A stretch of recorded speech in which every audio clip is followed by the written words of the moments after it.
The following is brought to you by the People's National Party. Make the trumpets play. Jamaican people want better. Economy coming like stormy weather. Ancestors are turning on them grave. To get champion, we can do it together.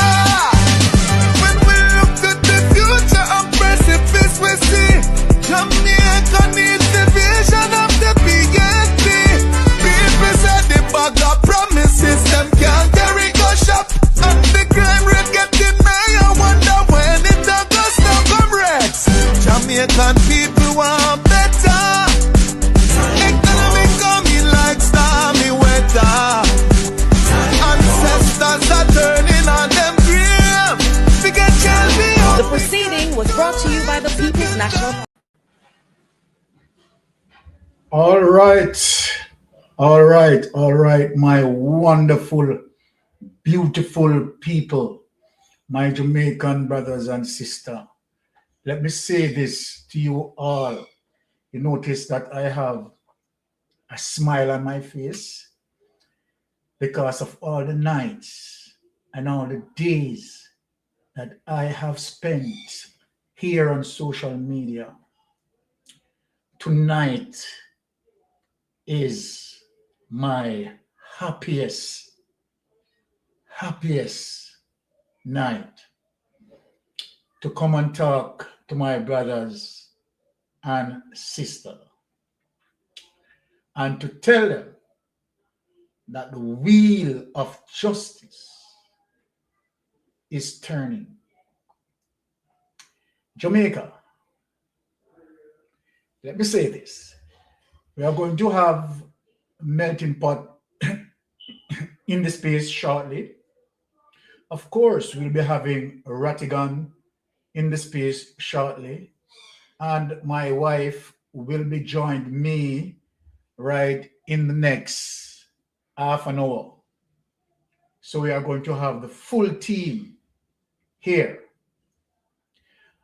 You know, let me just bless up some of the people in the chat because tonight, believe you me, you are going to be well taught. You're going to be well taught. And I am saying, Jamaica, rest assured, we are in a happy place. And I am confident why I'm saying that. So let me first, after meet and greet my wonderful people, let me know. I want to just start so dry.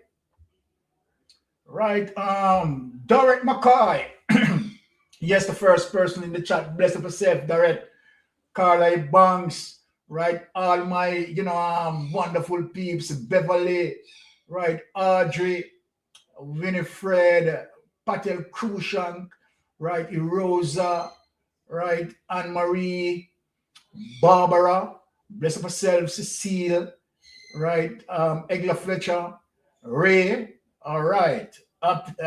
Marilyn Mollison said, Happy New Year. Happy New Year to you as well and family.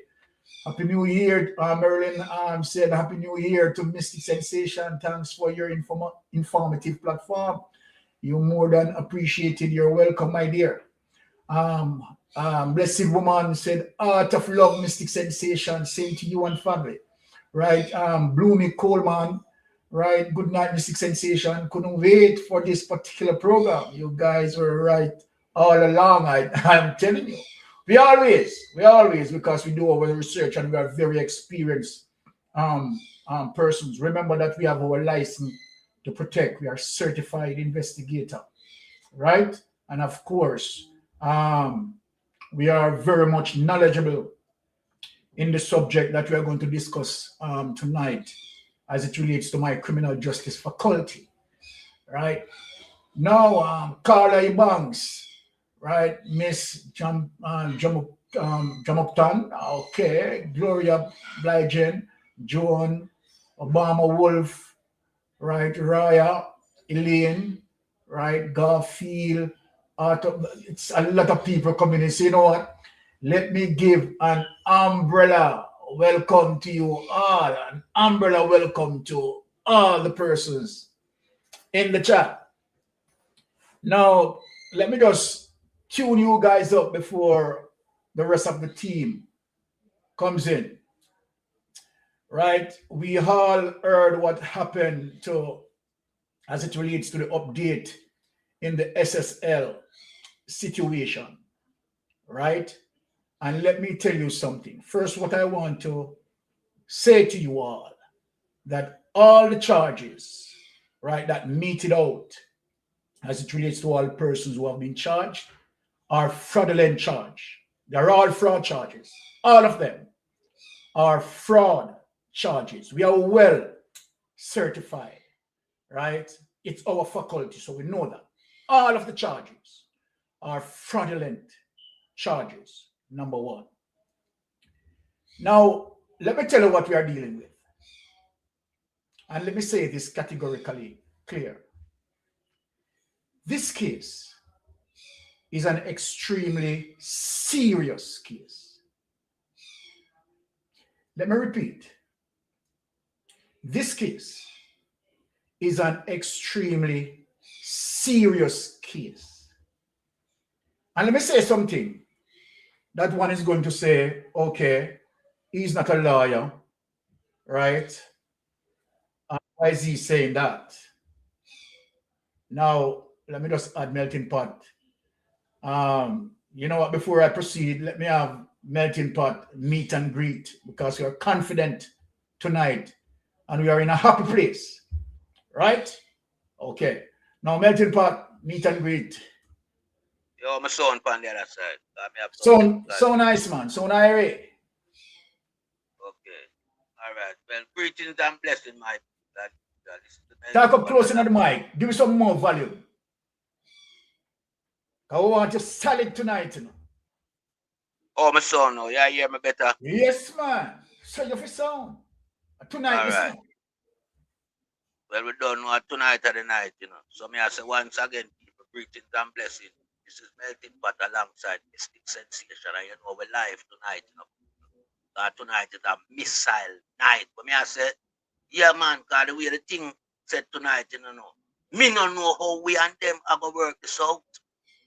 We don't know how we and them are going to talk this out tonight, because tonight is a missile night. So but we just pick up the people in the chat as usual, you know, enough respect we having in here. Once again, you know, sharing the space. Big up to the host, Mystic Sensation as usual. And you know, we technical director, Lady Anne Marie, enough respect said speed. And to Brother Rattigan who will be soon passing through. Yeah, big up said speed. So people don't just hold tight, you know. Yeah, man, make sure you have everything. I'm going to say everything must be beside you know, tonight. I don't want to leave to go get nothing. Because tonight a fire. Over to you, Sir Byron. Blessings, blessings, blessings. All right. Right then and there we have carrying errands, Sivia, right? Say all fraudulent charges when proven leads to criminal. All right, let me just explain. Because we have seen all persons, a lot of persons on social media, right, speaking on the matter. But let me, and of course, the legal mind will be here, right? But let me just say this. Let me just put a scenario to all Jamaican people, both locally and in the diaspora, the case that we are dealing with. And let me say this to all Jamaican people. The United States influence is behind this. So then, and I'm going to prove it tonight. I am going to show you evidence. Rest assured, the United States have this. Rest assured, the shit touch the fan. And we are going to present the evidence tonight. So rest assured. What the DPP has been doing, right? She has no choice. Let us get that out of the air, which I'm going to prove. Now, let me say this. Consider this before we even get into the flow of tonight's show. And I want all Jamaicans, right, to listen to me. Consider that you are a private driver. You have a private vehicle. And you have a license that is expired. And yes, nothing now go on for you, and you decide that you are going out on the road to do some hustling.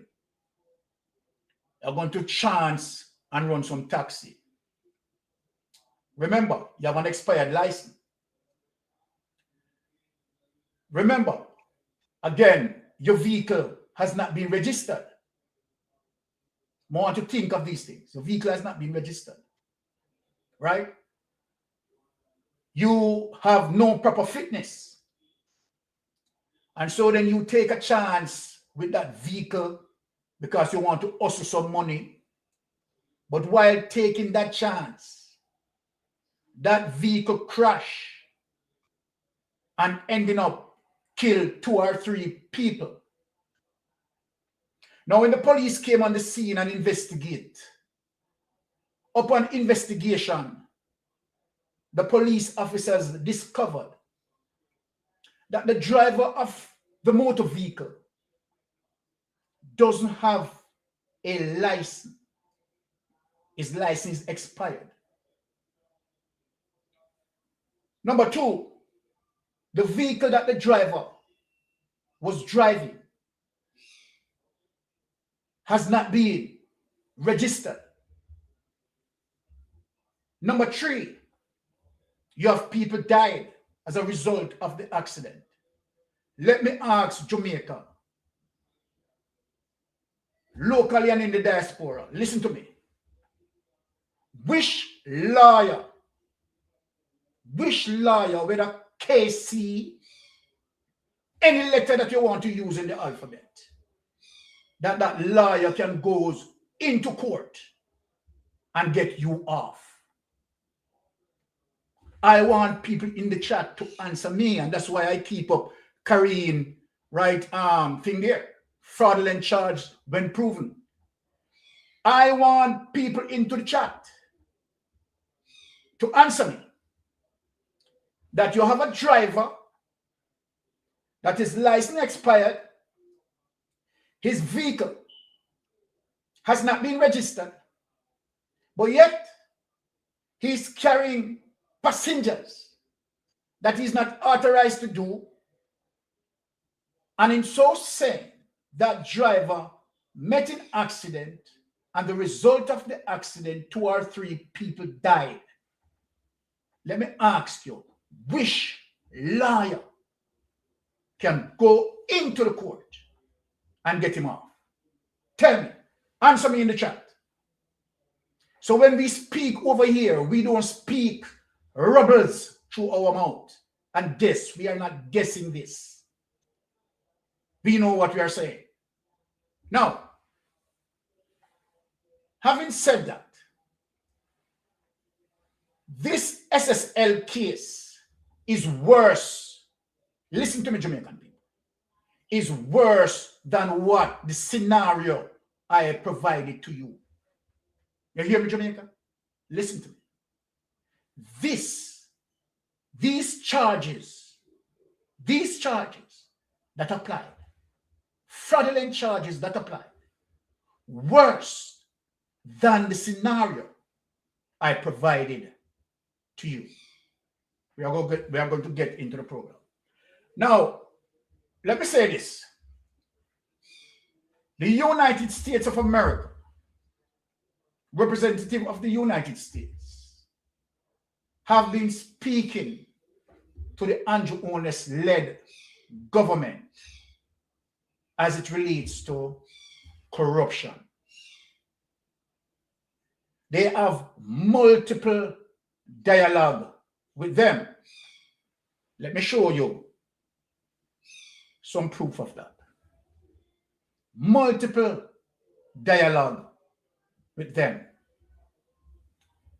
Where you have United States investors invested in SSL. And SSL don't have a business license to process such investment and trick people into investing. That is extremely, extremely dangerous. And so I am saying with my mouth tonight, tell anyone who want to challenge me that you cross-carry could have twist, could have twine, could have the best lawyers in Jamaica. Him get what a duck get.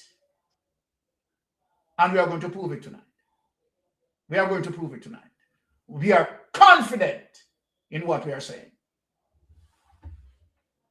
Now, let me just share a little piece of information. I have other documents, but I hold on onto certain documents as a result of security reason. I am just going to show you something on the internet as it relates to United States interests in this particular case. And we are not guessing that. Now, let me just go into the share.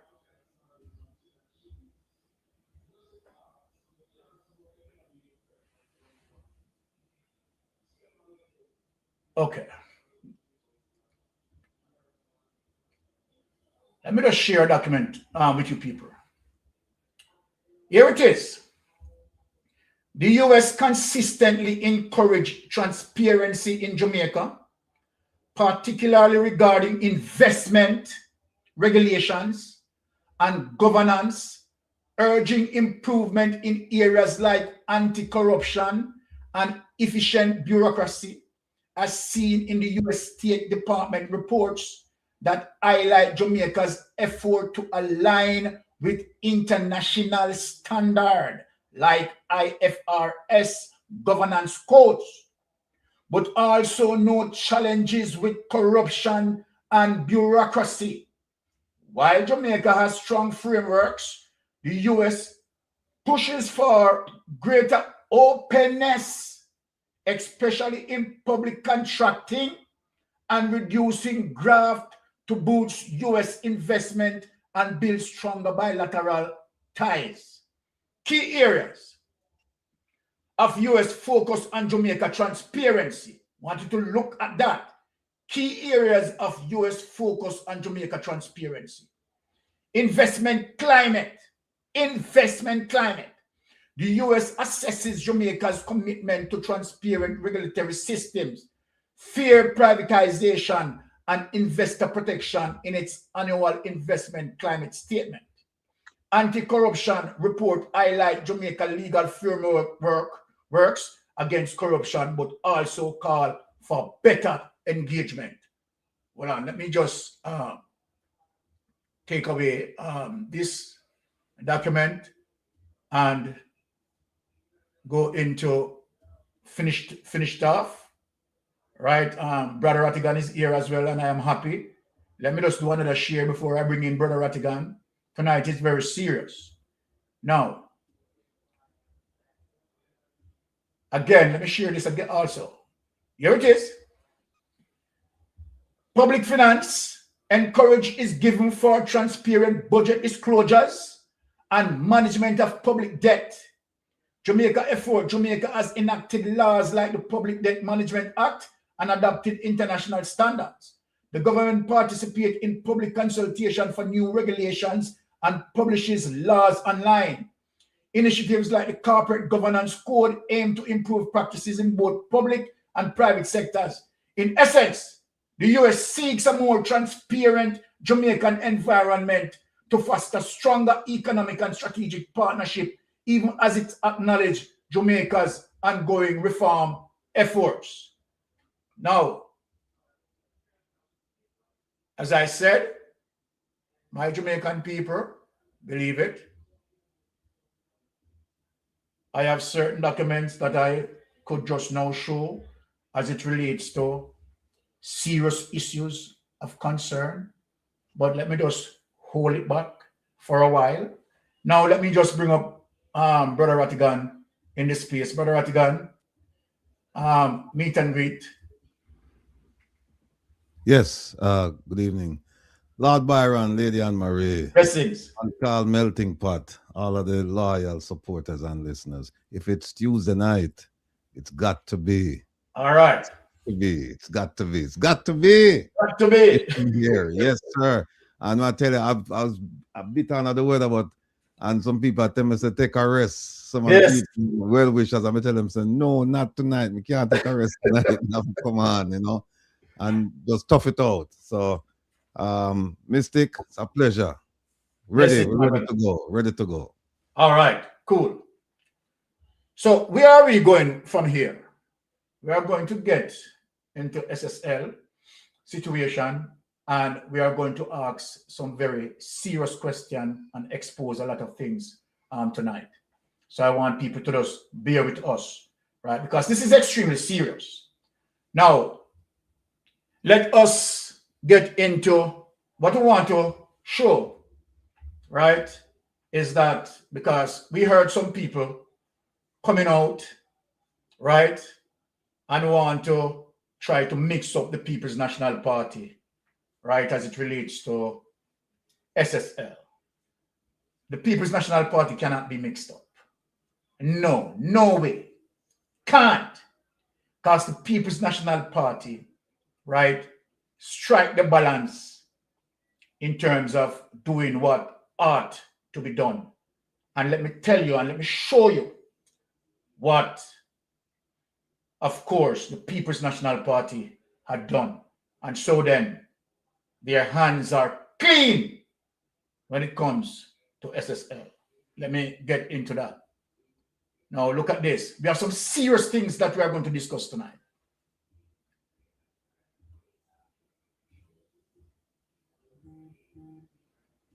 Now, I want you to, we are going to read this. Not true. PNP hits back at Fitz-Henley on SSL. The opposition People's National Party has dismissed claims by Jamaica Labour Party Senator Abka Fitz-Henley that it did not protect investors at investment firm Stocks and Security Limited.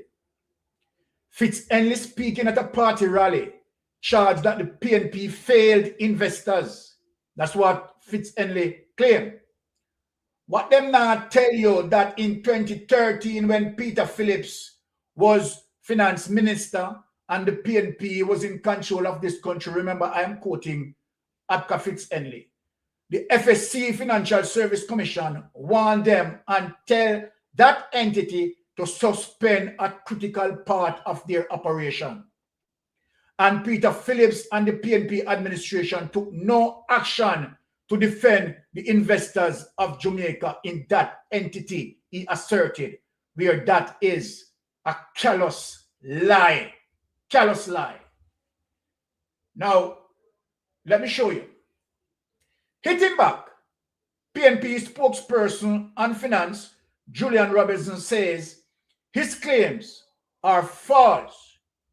Under the PNP government in 2013, then Finance Minister Dr. Peter Phillips and the FSC took immediate action, issuing a directive requiring SSL to suspend critical activities due to breaches of the Security Act. Breaches of the what? Security Act. This was suspended from them. In contrast, the JLP administration in 2017 discontinued proceedings to suspend SSL's license after the entity claimed compliance. The FSC lifted the 2013 restriction based on SSL representation, as confirmed by Finance Minister Dr. Nigel Clark. Jamaica Gleaner, January 23, 2023. This decision occurred under the GLP's watch and the massive fraud at SSL uncovered in 2023. Followed this lifting of restriction, said Robinson in a media statement today. So then, evidence that, of course, the PNP, People's National Party, had suspended, right, their license, right? Showing the evidence. Let me just bring back Melting Pot here. Right, let me just bring back Melting Pot. Okay, so Melting Pot is up. Now, let me say this.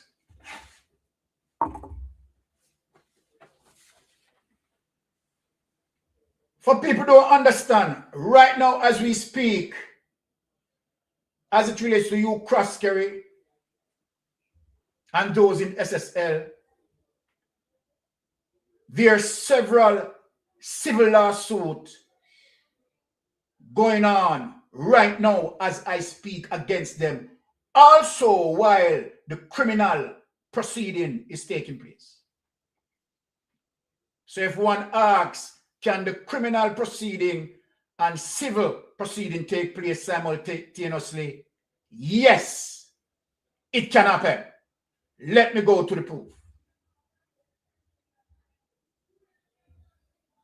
So when we speak, right, we speak as it relates to experience around here.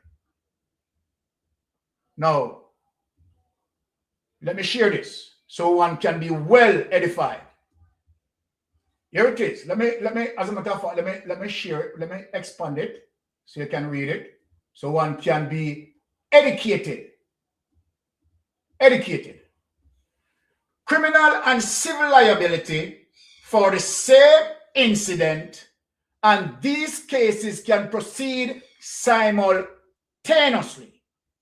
The two proceedings are separate, have different purposes, involve different parties, and have different standard of proof. Let me take away that, right? We are teaching people around here. So let me just take away that. Let me just stop sharing and know that people understand that both cases, both civil and criminal, can be done simultaneously. We are not asking that. We are telling them that. Let us take this away. Now, melting pot seemed okay. Melting pot, okay, all right. Now, since we settle that, because as we speak and wish, I am saying this situation as it relates to SSL is extremely serious. They are fighting as we speak two fronts, both civil and criminal. And let me say something, since the lawyer is here, Rattigan is here, and Rattigan can back me on that. In a criminal case,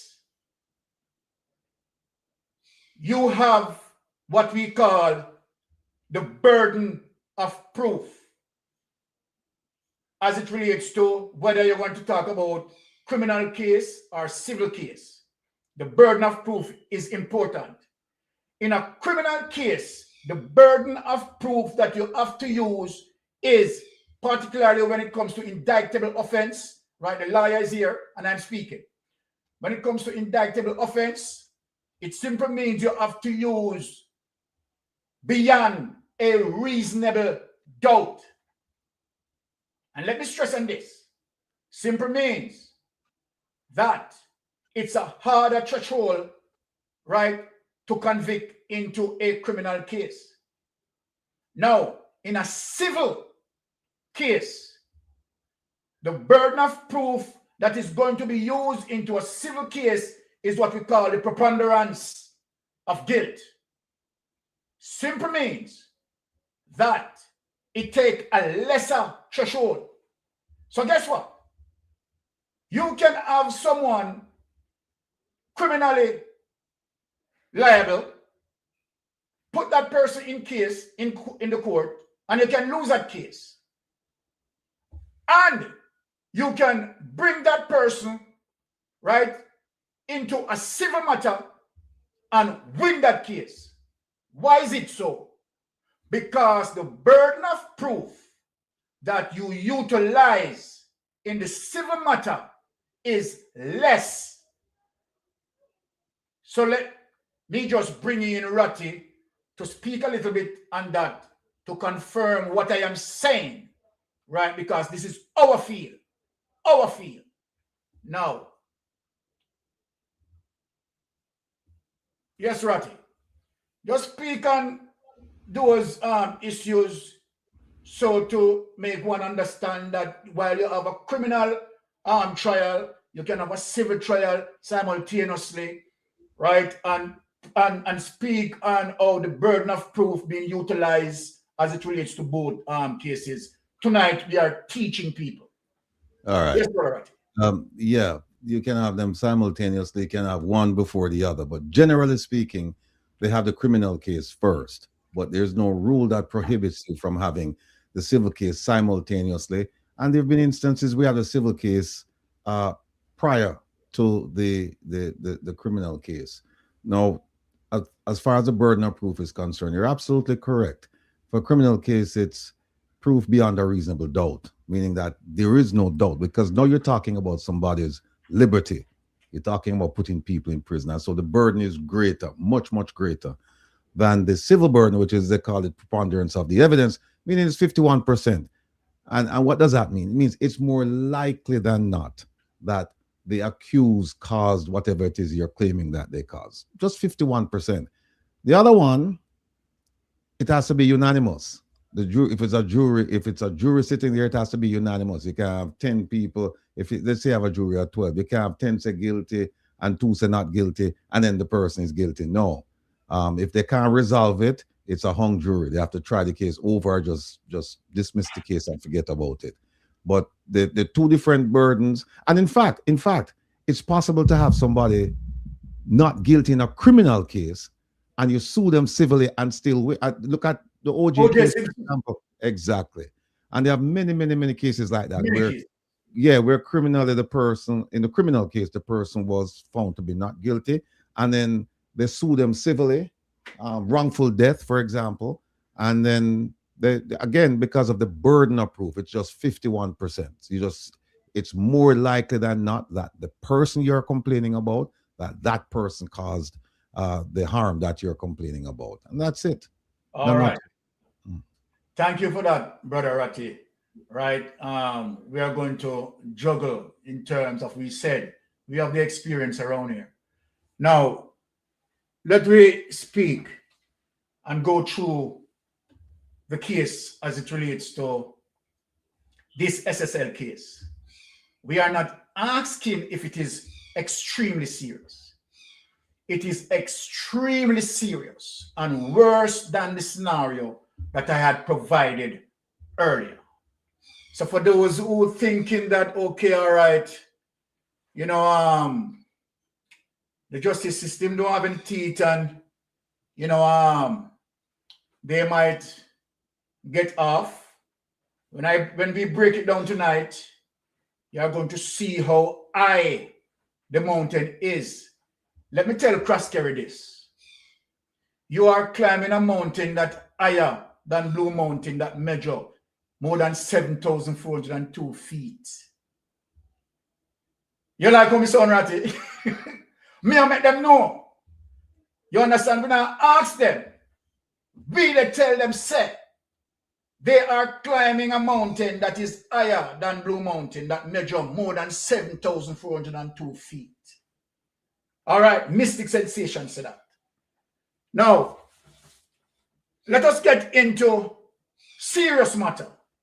Why it is extremely serious. And you know what I want to bring, I want to begin with. I'm going to begin with Gene and Pantan statement. And to show Jamaica how serious it is against you Croskery. And let me speak this before I go into Gene and Pantan situation. I have not seen Mark Croskery Charge. Listen, let me want to know. I don't play, you know, because Mystic Sensation, Melting Pot, and Ratty, they are. Don't play. Mark Croskery needs to be charged. And I'm going to tell you why Mark Croskery needs to be charged. Gene and Panton did not process Usain Bolt money, did not process the lady who lose, the old lady who lose her millions of dollars. Mark Croskery did, and we have evidence. So when we come out and talk, make sure, investigators, that you proceed in terms of adding Mark Croskery to the list. We are cleaning up the family. We are cleaning up the family who suppressed Jamaica over the years as it relates to the 90s financial meltdown. Let me say this to the Prime Minister. Be one, because this is coming to your doorstep. And this is no doubt Mystic Sensation saying that. Let me repeat. Be one, Andrew Ones. This situation is coming to your doorstep. And this is one of the reasons why we are here in this space tonight. Let me show you that Gene and Panton has nothing to do with Bolt money. Nothing whatsoever. I have heard some people speaking that Gene and Panton must be released. Gene and Panton did not do anything. Gene and Panton, them need to let her go. Well, you heard from Mystic Sensation. Gene and Panton is to be sent to prison. Yes. Because you are going to see, as it relates to the evidence that I am going to present, of Gene and Panton wrongdoing from in the 90s, as clear as 1997, Gene and Panton participating in collusion with them. You hear what I say, people? The evidence that we are going to present tonight is going to show you, right, that Gene and Panton is to go to prison. No joke about that. And she will be going to prison. No joke about that. Right? Now, let me present the evidence that Gene and Panton had participated in all of the fraud as way back as 1997. That is how long Gene and Panton, right, being colluded with you Croskery, Mark Croskery, helping them to steal investors' money. Right? I don't play. I am very serious when it comes to certain things. Extremely serious. Now, let me go to the evidence. Let us share this evidence.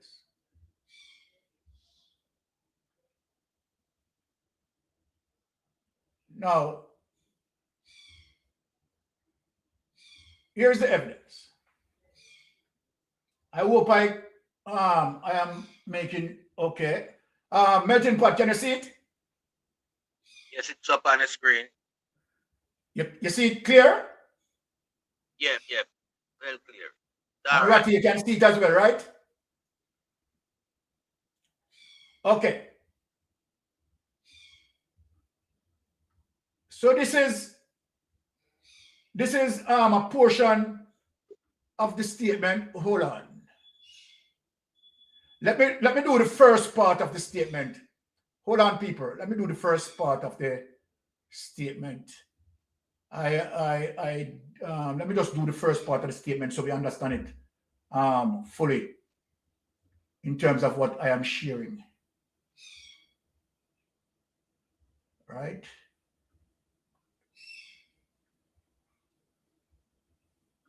Okay. Yeah. Let me just do the first part of the statement. Now here it is, people. This is Gene and Pantan statement, fabricated statement. Gene and Pantan, along with Croskery, planned this statement that she was the sole operator, which we know, right, impossible.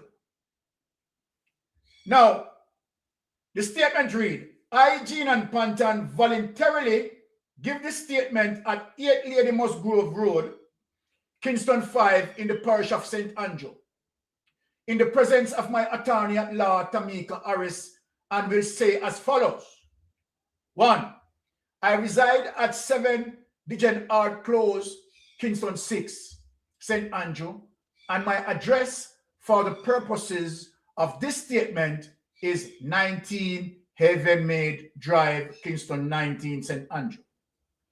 I have been employed to Stocks and Security Limited for 25 years. People listen. Starting April 1st, 1997. I am currently a client relationship manager responsible for dealing with any client issues, and I acted as a wealth advisor. I work in the brokerage arm of the company. In this capacity, I interact with clients, manage their portfolios, assist them with deposits and withdrawals, and provide statements. In and around 2010, my father was diagnosed with cancer, and I was primarily responsible for my parents' care and finances.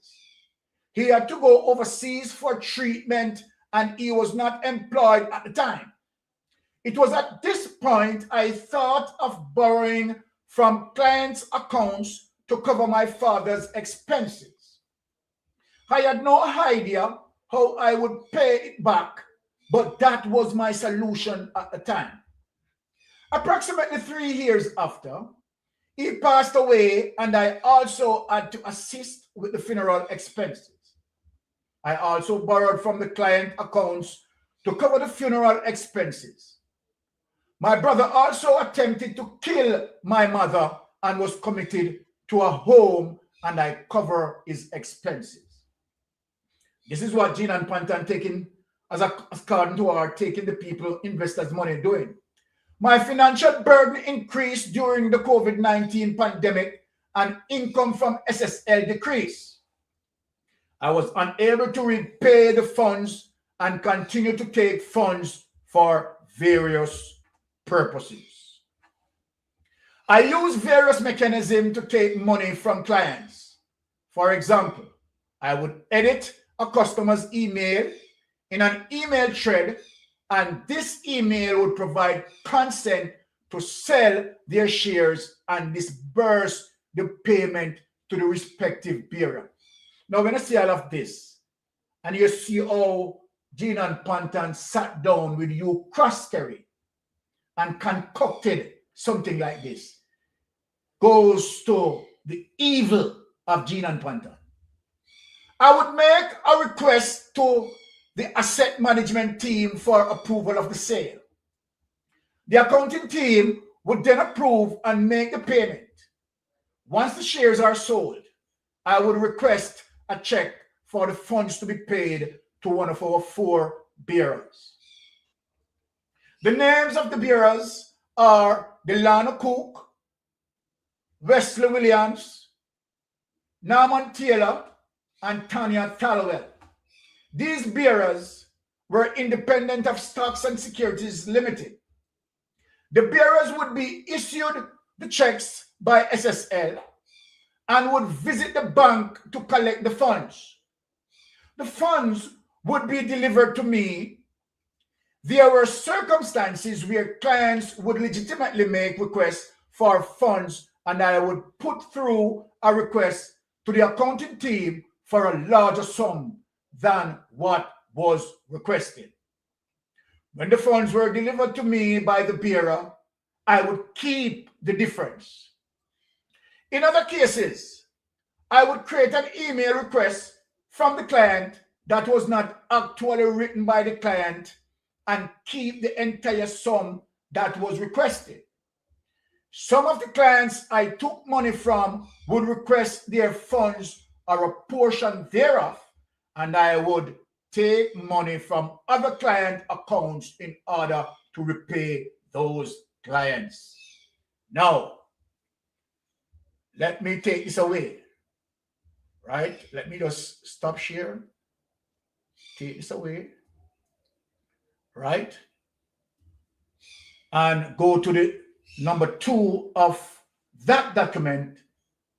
What I want to prove to Jamaica is that simply that Gene and Pantan did not take Bull's money and did not take the old lady money, but the millions. As a matter of fact, Ratty and myself, Rattigan and myself, we had interviewed, right, persons from the inside, and we learned otherwise. Now, let me go to this other statement. Let me go to the extension of Gene and Pantan statement. I want you to see everything. Continue the process of taking money from client accounts to repay other clients. I am not sure how much I took from the clients in aggregate. I also created false statement to provide to the clients reflecting what they should have in their accounts and not the sum they actually had in their accounts. Account statements were only created upon request. I was able to do this over the course of several years because the accounting system changed. And even after the system was changed, many of the clients would only interact with me and my bearers. I prepared the table below. People, what I want to show you is the evil mind of Gene and Pantan concocted all of this with you Cross-Kerry and others, right? Concocted this, right? Now, this is the money that Gene and Pantan had taken. You're going to see, careful people, that Gene and Pantan did not list Well-Gen money, and that is the company under which Bolt sent his money, Well-Gen. If you take notice of this Excel document, Bolt has not mentioned here. Client name, Medford Lewis, 45,000 US dollars. Norman Taylor, 6,500. Maria Clemenstone, 880,000. Virtue Delma Lovell, 550,000.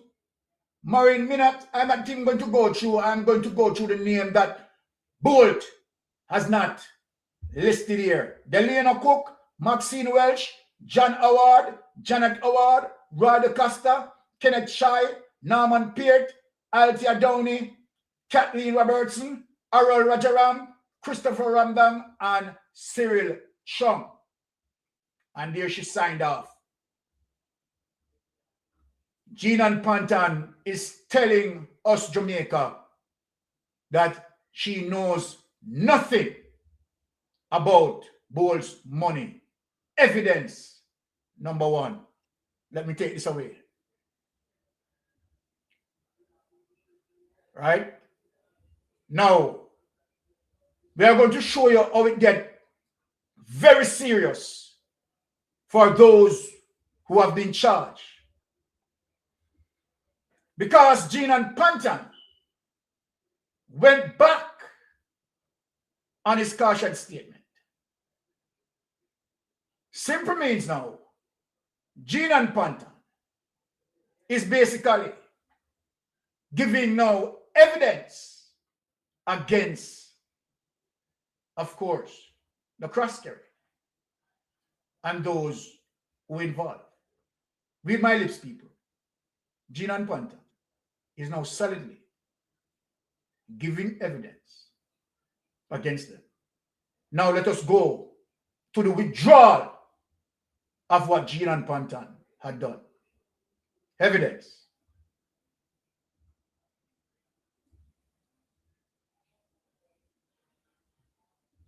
Let us bring it and share it. Here it is, people. Pantan alleges SSL founder made offer for fraud confession. Want to hear that, people? This published Monday, May 29, 2023. Let us read it. Pantan alleges SSL founder made offer for fraud confession. Gina Pantan, the only person charged in the alleged $3 billion fraud at Stocks and Security Limited, claims she confessed because of an alleged offer from her former boss and the company's founder, who?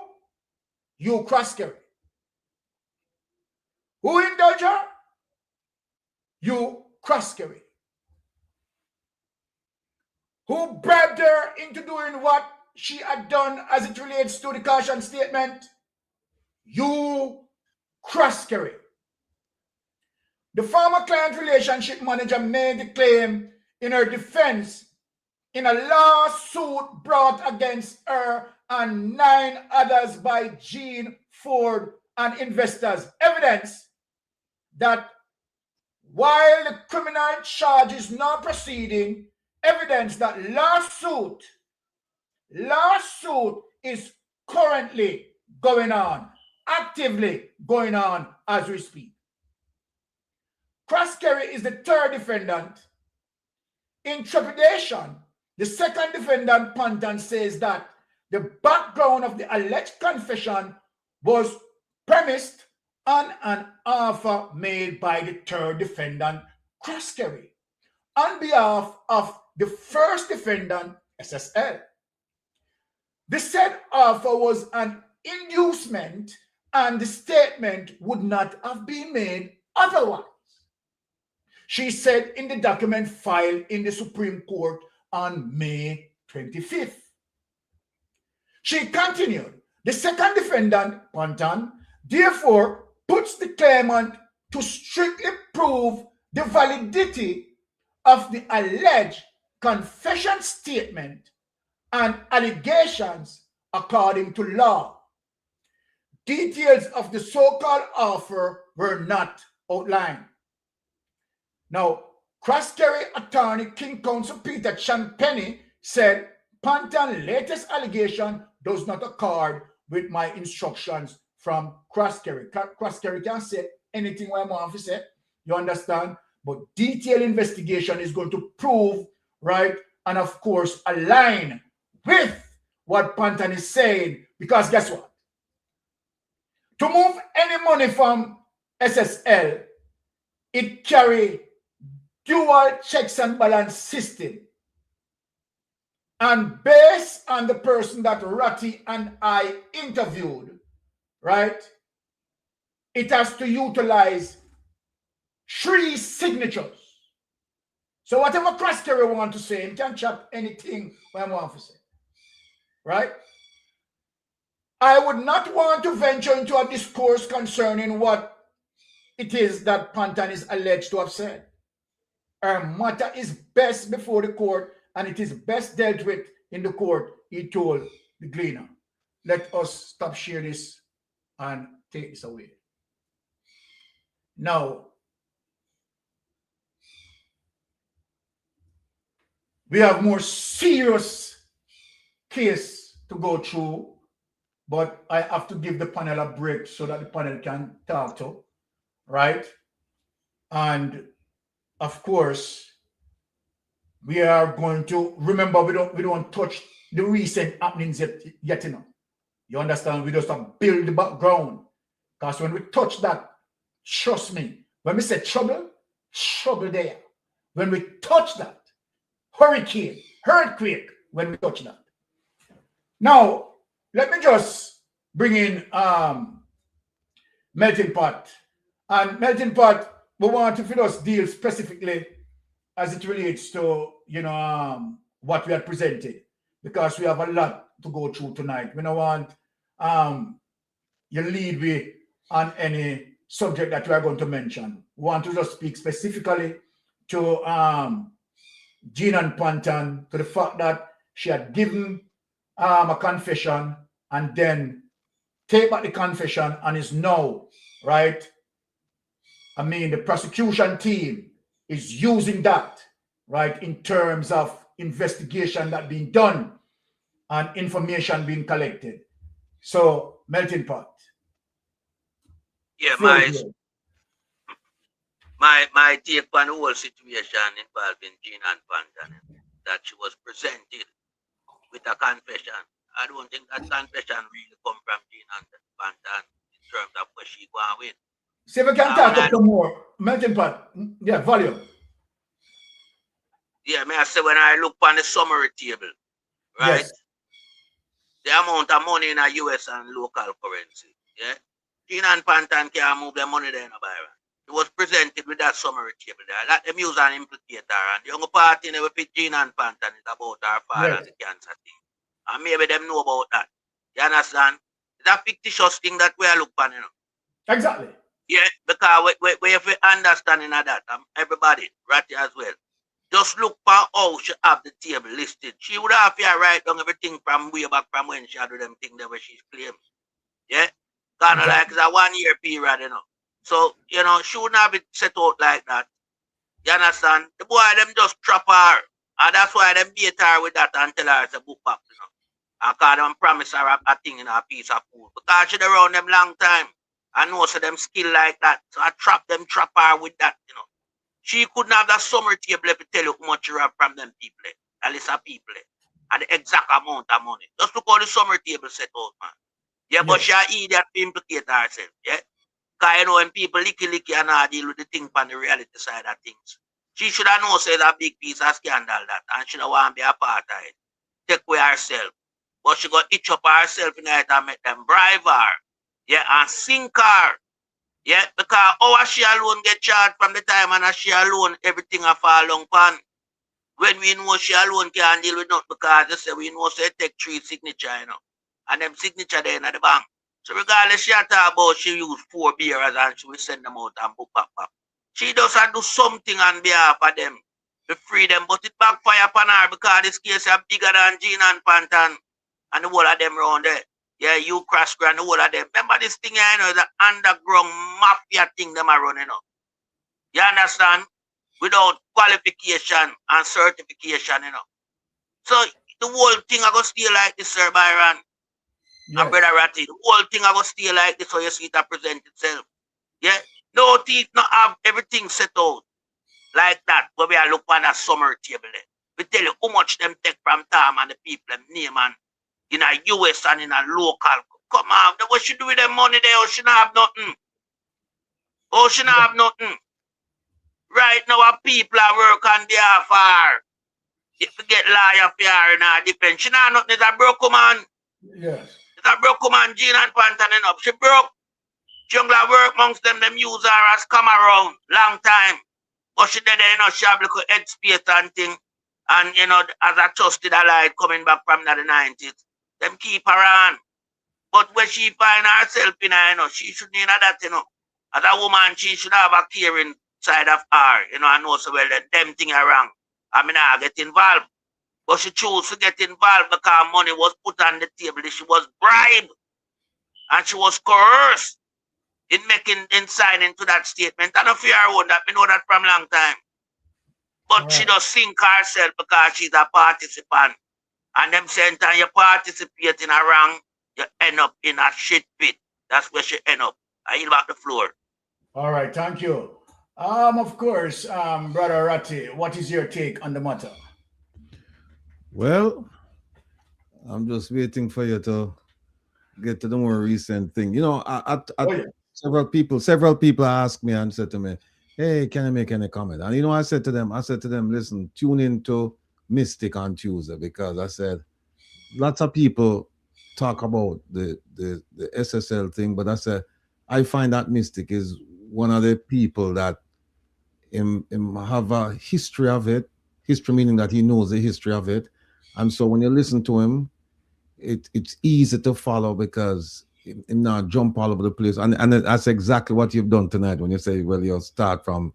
It's almost like me predicted. Say, must start from the history of it and bring it come forward. But the only thing I want to say before we get to that critical point is that this lady, Gina Panton, she has done herself a great disservice by putting out that statement. And I don't know if she was represented. I suspect that she was represented at the time. I don't know why her lawyer would even have her do something like this, because one of the first things you learn as a defense lawyer is to tell the client to keep their mouth shut.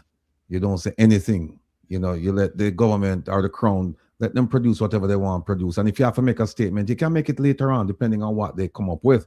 But see, she's not a good witness now for them, even if they wanted to use her now, because the thing is, she made a statement, she's recanted.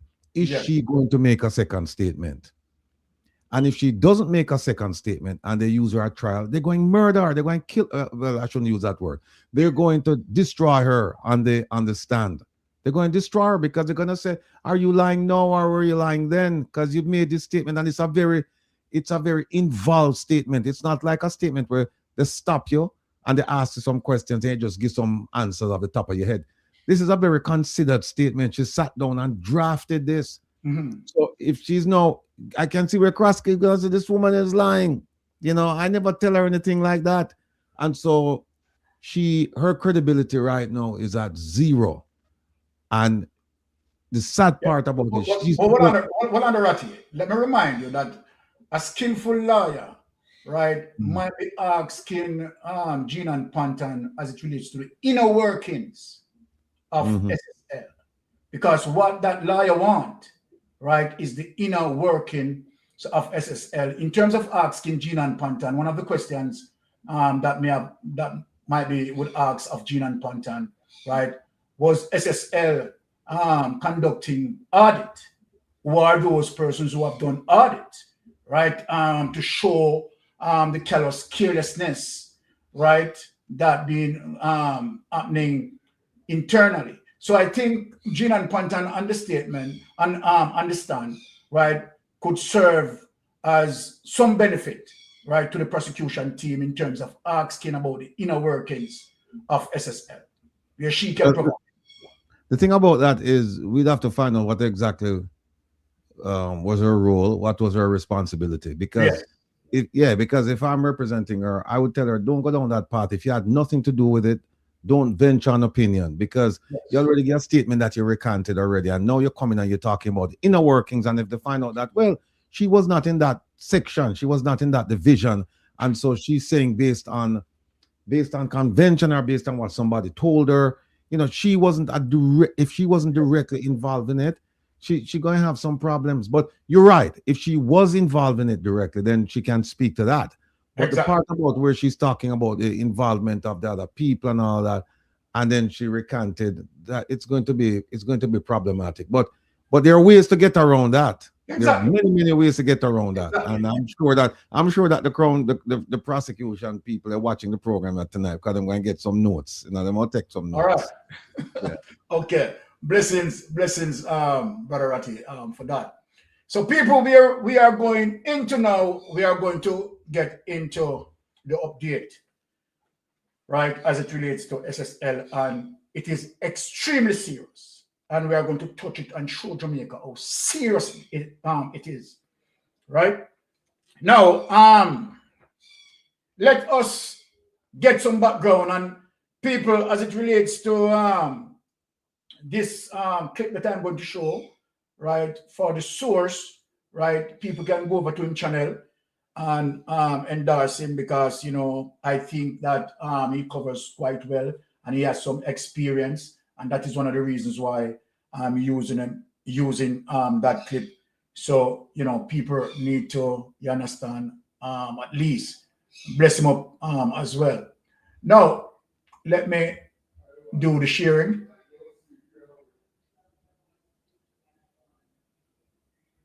Okay. Let me just.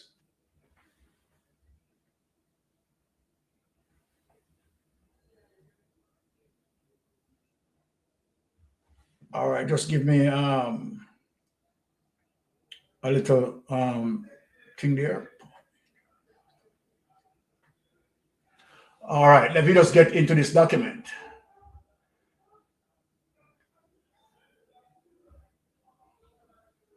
And before I get into that document to discuss something, I want to show the people something. Because as I said earlier, this thing is going to lead to Andrew Ones. Not two way about that. That is one of the reasons why I am presenting this to you. What is an angel investor? Definition and guide. An angel investor is a wealthy individual who provides funding for a startup, often in exchange for an ownership stake in the company. Typical angels, as they are known, will invest somewhere between $25,000 to $500,000 to help a company get started. And in instance in criminality, right, they can invest it into Ponzi scheme. An angel investor is a wealthy individual who provides funding for a startup, often in exchange for an ownership stake in the company. Typical angel, as they are known, will invest somewhere between $25,000 to $500,000 to help a company get started. In many cases, angels are the last option for a startup that don't qualify for a startup business loans, right? Now, one of the reasons why did I go there? Why did I go there? Because we see that Andrew Ones was Ponzi scheme happen, right? Was Ponzi scheme happen. And so then, of course, we want to explain that to people as it relates to the amount of money that Andrew Ones put into Olint, right? And where we get X amount, and again, put money in cash plus, get X amount. If you notice, he always at the top, always getting. Andrew Ones is just not an ordinary person in these schemes, right? He's what we call an angel investor into these schemes. So we want you to understand that. Now, let us get into the recent development, because this is where it turn up. We turn up the heat, and this is where we are going to break down certain things. Now let us get into it.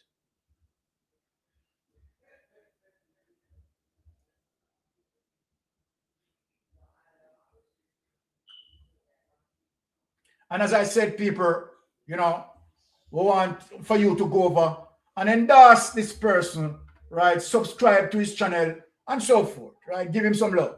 For over 2 years, the Jamaican public has watched with bated breath, asking one single burning question. When will the big fish in the SSL scandal finally face the music? We have seen the headlines. We have seen the heartbreak of over 200 investors, and we have seen the legendary Usain Bolt lose a fortune that he spent a lifetime building. Now, for a long time, it felt like Gene and Panton was going to be the only person standing in the dock. But today, the narrative has shifted completely. In a massive coordinated strike that has sent shockwave throughout the financial district of New Kingston and across the entire island, the authorities have finally made their move. Welcome back to Money Talk JA, your number one source for deep dives into the news and financial stories that matter to Jamaica. Now, if you have been following this saga since January 2023, you know that SSL Our Stocks and Securities Limited, Seaga, is perhaps the largest financial disaster in our nation's history. But the update we have for you today is the breakthrough everyone have been waiting for. Now, before we proceed, if you want more videos like this, please hit that like and subscribe to the channel right now. It will really help our community grow. Plus, you will receive notification when we release more content like this in the future. On Saturday morning, December 27, 2025, the Financial Investigations Division, better known as the FID, teamed up with MOCA and the Counter-Terrorism and Organized Crime Investigation Branch, CTOC, to execute a series of high-stakes raids. Now, these were not just random searches. These were targeted operations at 4 high-end residential locations in St. Andrew and St. James. By the time the dust settled, 3 former heavy-hitting executives of SSL were in police custody, facing a long list of serious criminal charges. The 3 individuals at the center of the storm are names well known in the Jamaican business community. First, there is Hugh Crosby, the founder and former principal of SSL. Then there is his daughter, Sarah Meany, who served as a former director of the firm. And finally, Zachary Hardin, the man who served as the chief executive officer during a crucial window between 2019 and 2022. For the first time since this multi-billion-dollar fraud came to light, the state is officially alleging that the leadership at the very top of the company bears criminal responsibility. Now, let us look closely at exactly what they are being charged with, because these details matter for the legal battle ahead. According to official reports from the FID, the trio is facing charges of fraudulently inducing persons to invest money, which is a direct breach of the Larceny Act. Now get this, they are also being charged with carrying on a securities business without a dealer's license under the Securities Act, and a failure to register a company under the Companies Act. These are not just some administrative errors, The prosecution is essentially arguing that SSL was operating outside the boundaries of the law while taking in millions of dollars from unsuspecting Jamaicans. Now, just when we thought that this drama could not get more mixed up, there was also a 4th individual taken into custody during these raids, Dermot Meany. All right. However, Let me just stop this and stop sharing this, because I have another document that I want to peruse, right, as it relates to the police detail of things. Because Bangarang tonight, there are some serious questions to ask. Tonight is extremely serious. And let me put it out there again. Under no circumstances that they can survive this. Let me put that out there. For any doubt or anyone who have doubt, under no circumstances, all the naysayers who attack, they can survive this. Mystic Sensation is saying that. Now, let us go through the police side of things and deal with this. And then, of course, we're going to turn to the panel. Right? Let us take away that. 3 former SSL directors slapped with multiple charges. Right? Here it is from the police side of things. Kingston, Jamaica, multiple charges have been laid against 3 former directors of the collapsed Stocks and Security Limited. The 3 are SSL founder Hugh Crosby, his daughter Sarah Meany, and Zachary Harding, who served as director between 2019 and 2022. Right? And I want people to bear in mind with that, because we want Mark Crosby to be added to these charges. Mark Croskery is to be added. We know you're not joke. All three have been charged with offenses including fraudulently inducing persons to invest money. I want people to understand the nature, right, of the first line of this paragraph, right? The first line of the paragraph is extremely important. Let me read that over. All three have been charged with offenses including fraudulently. That adverb that describe that all charges pertaining to fraud. So if anyone said that they have not been charged for fraud, I mean, right, you have to wait until the experienced person like me and Rattigan speak and give you the breakdown. All three have been charged with offenses including fraudulently inducing persons to invest money, a breach of Section 28 of the Larceny Act, right? Failure to register company carrying on business in Jamaica, right? Companies Act Section 363. These are some serious charges, people. Carrying on security business without dealer's license. Hold on. Carrying on security business without dealer's license. People, do you know what that means?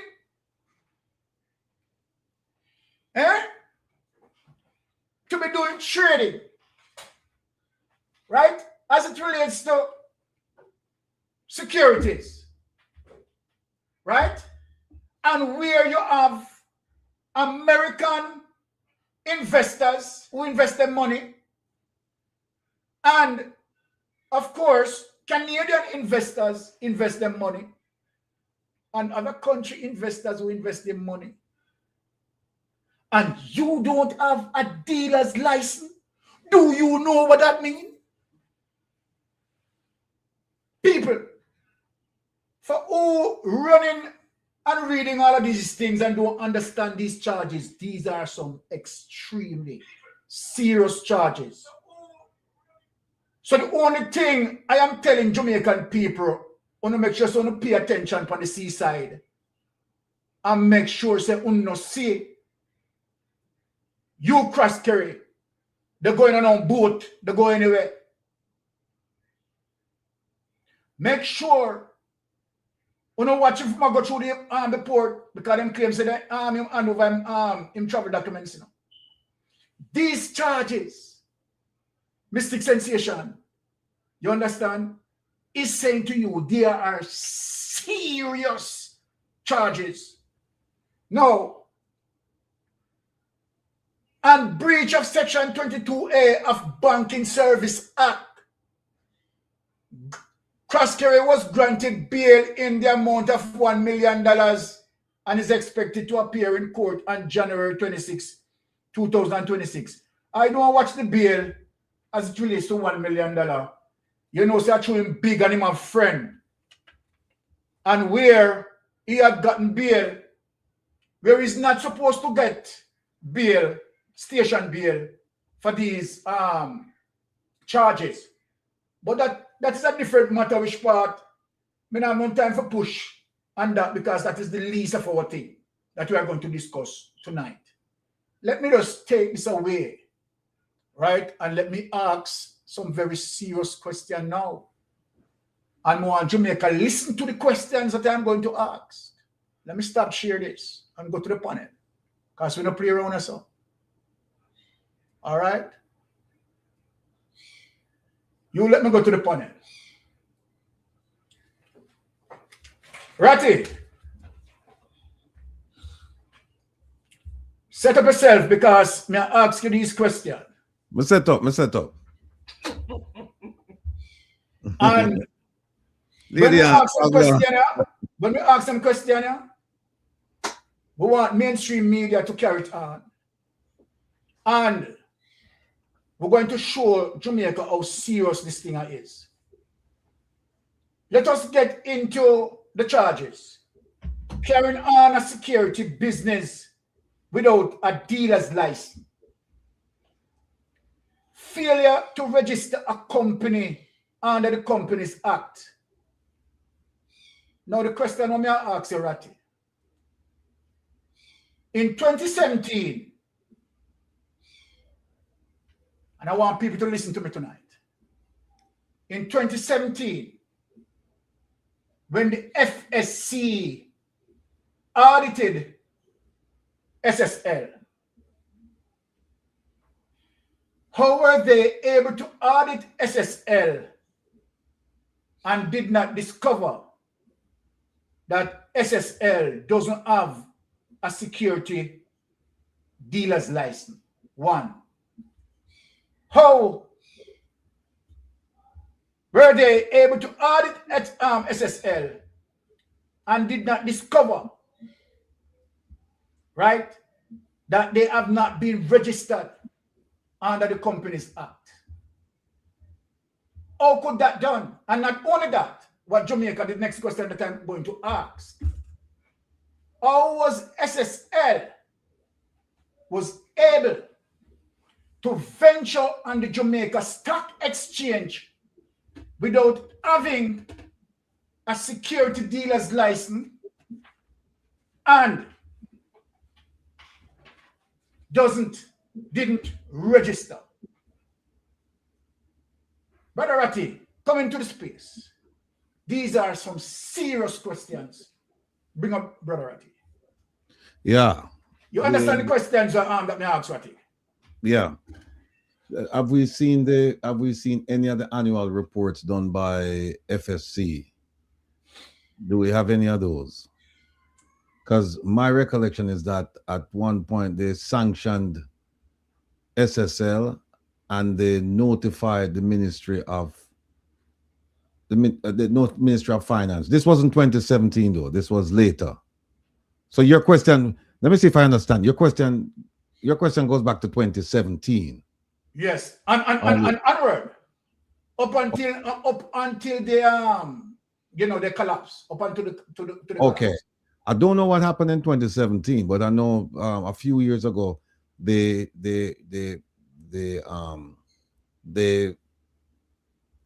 flagged SSL.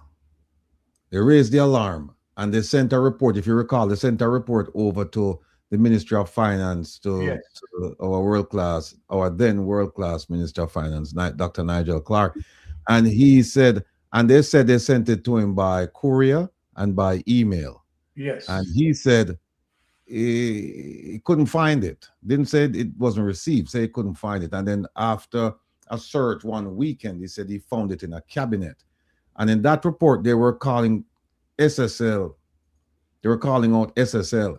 Now, I read a report, I can't remember which one of the annual reports, but they did mention something about SSL. But the thing about it is that FSC is like a regulatory body, and it's self-financed. It's not financed by the government. It's financed by institutions because they do the audits, and then they provide that to the Ministry of Finance about the health of the financial sector. The question is, why wasn't the alarm, when it was sounded, why wasn't it taken seriously? For me, that's the question, because they're saying that we did sound the alarm, but that's all they're willing to say. That, yeah, we sounded the alarm. They're not going. They haven't gone as far as to say, well, we sounded the alarm and the government didn't do anything about it, which it's an indictment of the government. But either way, it's an indictment because they sounded the alarm and they sent off the report to the Ministry of Finance. Now, could they have sounded the alarm louder?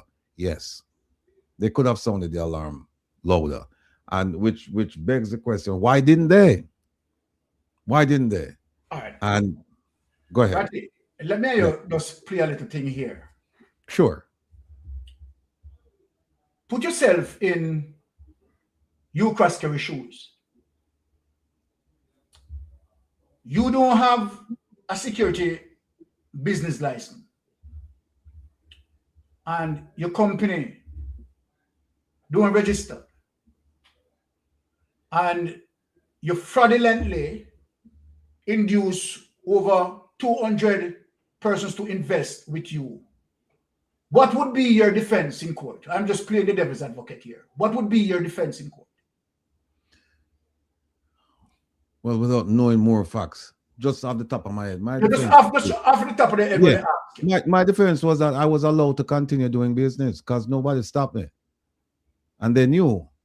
So I was allowed to continue business because what they should have done if they felt that I was out of compliance, somebody should have said something, and they didn't, which in a way it was, you know what they say, silence is acquiescence. Yes. So they were silent on it. And so my people and we continued doing business because if we didn't feel like we were out of compliance and the government didn't feel like we were out of compliance, and therefore, you know, no charges were brought to us. Okay. We weren't prevented. Hold on, let me drag your brain a bit. Because we have a terms that ignorance to the law is no excuse. True. And so then, right, you would have to know as a person who have been in business for how many years, right, would have known, right, the illegality of those issues, right? Now, if you don't have a license, right, a security license, right, and you're not registered, would you define your operation as a Ponzi scheme? Well, if I'm in your shoes, no, I can't define it as a Ponzi scheme because if I did that, I cut my own throat. But what I would say, ignorance, you're right. Ignorance of the law is no excuse. But yes. I would go further and I would say, well, look, they have to prove that I intentionally, because it has to be, there's some intent in the statute. They have to go prove that I intentionally did this. And then by doing that, guess what happened? It would be an actual indictment of them as well, because remember now we know it's a regulatory agency. They're supposed to regulate what's going on. And if they don't regulate me, you know what it's like? It's like driving without a license. Yeah, you're breaking the law. But until the policeman stop you and say, listen, you're going to jail because you broke the law, you still drive. Is like, okay, no problem. So we're saying that my argument would be they were supposed to stop me if they felt like I was breaking the law. They didn't stop me. They allowed me to do it. And they didn't allow me to do it 1 year, 2 years, 3 years, 4. They allowed me to do it for several years. And so what is the argument now? Because the argument is that it's their negligence as well. It's their negligence. They neglected to do what they were supposed to do under the law. So you can't blame me. Even if I'm supposed to accept some blame, I'm going to say, well, blame them because they were supposed to do, and they knew because they audited me and they didn't do anything. So what am I supposed to do? Okay, so when we go to right, as it relates to knowledge, right, in terms of you as a business person, right, knowing that if you are going to operate, right, those financial entity, right, you are to, right, and here where you're going to get caught up now, Ratty. Here where you're going to get caught up. So the question that I'm going to ask, right, you had registered the company prior to 2017, and your license was revoked in 2012, right? So if you, Brother Ratty, right, who definitely licensed the company, right, as it relates to the dealer's license prior to 2012, and you have the company, and you register the company, and we are the People's National Party suspended your license and your registration, right? For you now to be acting right without those guardrails would go to the knowledge that you know very well that you need to have a license and you need to make sure that your company registered. So that would have gone to knowledge that you know, and you automatically broken the law. Wouldn't that be the case? All right. Well, here's, and this is just again without knowing the facts, people. I don't know the full facts, but yes. We're role playing here, right? So just bear with me. Yes.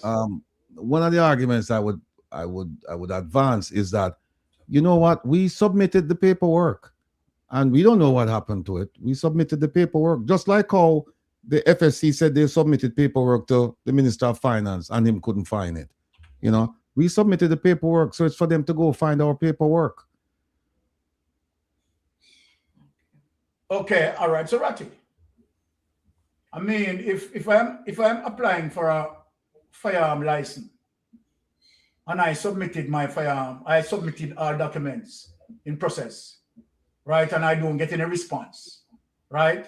It don't mean say we need to go go buy a gun. Yeah, no, look, I understand the point you're making, but look, you have to come up with an argument. You know, if you're cross-court, you have to come. You can't just come in and surrender. You have to come up with an argument. You know, you have to come up with something. Yes. And because of the way the judiciary is in Jamaica, you just never know what might happen. You know what I mean? So you have to come up with some argument. And the argument I would come up with is that they were negligent in not enforcing the rules. I believe I was acting, you know, in compliance. I submitted some paperwork. I don't know what the paperwork is. I sent it after them. And I could point to say, hey, look, FSC sent stuff to Dr. Nigel Clark, and him couldn't find it. And they sent it to him 2 ways, and he couldn't find it. So, I mean, we send stuff over, and we just don't know what happened. And then you blame the bureaucracy and say, look, stuff go over there, and all I need to do is find one time that I sent stuff over there, and them couldn't find it. Aborati, the onus is going to be on you, right, as a director, to ensure that your company each year, particularly when you have an internal audit, that all these areas are covered. Now, hold on, Ratty. All right, go ahead. Several years, right, that gone by from 2017, right, up until 2023, right, what sort of oversight did you provide to ensure that your company, right, is operating accordance with law? All right. Remember, you start out saying the onus is on me, right? Yeah. I'm cross-curry now. Remember, in a criminal setting, I don't have to prove anything. It's the government have to come and prove the case. So I don't have to answer any of these questions. In fact, I could decide I'm not going to take the stand. Let them prove their case. And we could just poke holes in whatever argument they put in. We have a defense attorney poke holes in them. So we don't have to take the stand and say anything. Remember, proof beyond a reasonable doubt. Yes. Right. So it doesn't matter whether I think I was compliant or whether I should have known or whatever. All I know is that I'm just going to sit back, not say a word, let the government just say, prove your case, government. And then you just find some holes, because believe me, you are going to find holes in the Crown's case. You are going to find holes. And therein, that's what you want, because then once you do that, there is doubt. There is doubt. And then the rest is, as they say, the rest would become history. Let me just answer one more thing before we go to melting pot, right? During that period of time between 2017 and 2023, right? As it relates to your supervision, as it relates to your oversight, right? Did you make any effort in terms of understanding as it relates to, you know, your company, right, bearing that legal status between those years? No, the question is, are you asking me that in a civil setting or are you asking me that in a criminal setting? Because you won't get to ask me that in a criminal setting if I don't take the stand. In a civil setting, you get to ask me and then I'll have to answer. So within a civil setting, how would you answer that? About supervising the... Yes.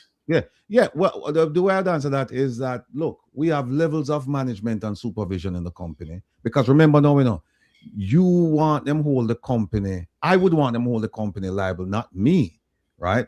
Because the company bankrupt, the company finished. So hold the company, not me. So I would say, look, I would blame it on the whole supervisory level, saying, listen, we have 4 levels of supervisors before you get to me. And they were supposed to do it. My responsibility was only to deal with certain types of things. And there are people who had the responsibility, like Gina and Panton and this one and that one. And so, yes, I'd admit that, yes, there were errors made, but not on my part. It was on their part and the company. And then guess what? Depending on who they're suing, if they're suing the company, let them sue the company and get a judgment against the company because the company value 0. Yes. So let them take the company, not me. Okay, all right. But I'm going to move to melting pot, right? But the onus, right, still on you, Craskery, right, and those persons as directors to ensure, right, that their company license, dealer's license, right, is up to par, right? The company is properly registered, and so then, right, my argument is that the onus on them to ensure that these things being done. Melting pot, what is your say on the matter?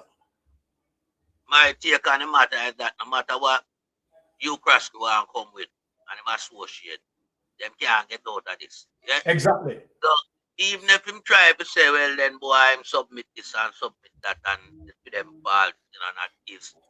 No, when you have the business, you have to have your documents, you have to have everything certified in the business where you run. Yeah? And I mean, SSL is a big business place on a major road. You understand?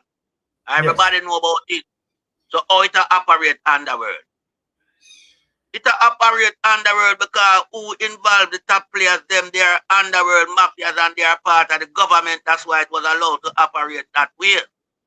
And I like them to know about it. How it get on the stock market. So then if it operate underworld, yeah, that means it not pay no tax. A whole heap of variance coming at the equation right now with this, Exactly. So no matter what type of strategy you want come with, it can't work. And it not gonna work because them play the game from in the 90s. Remember, this is the Eagles Merchant Bank, Yeah, an Eagle Merchant Bank turning an SSL, So this a come from Paul Chen Young and Associate, and you Krasky was a part of it. You understand? Him control when Paul Chen Young did, you Krasky get the man inheritance, You understand? So we know everything we are going with this. And people on Jamaica know. The banker, the governor for the bank of Jamaica, him know about it. The prime minister know about it. Top level official in Jamaica know about this underworld scheme where them are run. I feed them thing. That's why Andrew itch up in it. So there is no way him can say him no know same thing no go through. Him know very well say them not have no paperwork. Him know so them operate contrary to the banking regulation system, even though it's not a commercial bank. Yeah, but money run through it. So who don't have the bank of Jamaica, Him supposed to know about this. Because you're dealing with currency, US and local currency. So no know about this. So this big pretty building on a major road, now pay no tax, they know it employ people. So not now deduct from them wages. So you must see the company as show up. So how it operate underworld? Everything about this a fraud. And this is why Andrew get caught up in it, and we know Andrew as a fraudster. You understand? That's why you see me in it, because that's why you see it linked to all guy like, the man from up at NCB there, Michael Leachin. You see the whole of the criminal them round it, you see Pumvaz round it, you see the whole of them round it. Yeah? You have all Delano see right, him visit the regular, Because the whole of them participate night, but check their door. PMP night is a GLP underworld scheme a run. It's a continuation with them doing in the 90s. Remember, the GLP did in that same way. You understand? So, him can't say, well, then, boy, I'm submit nothing. And even when I've not looked at where Nigel Clark that's about book back. Yeah?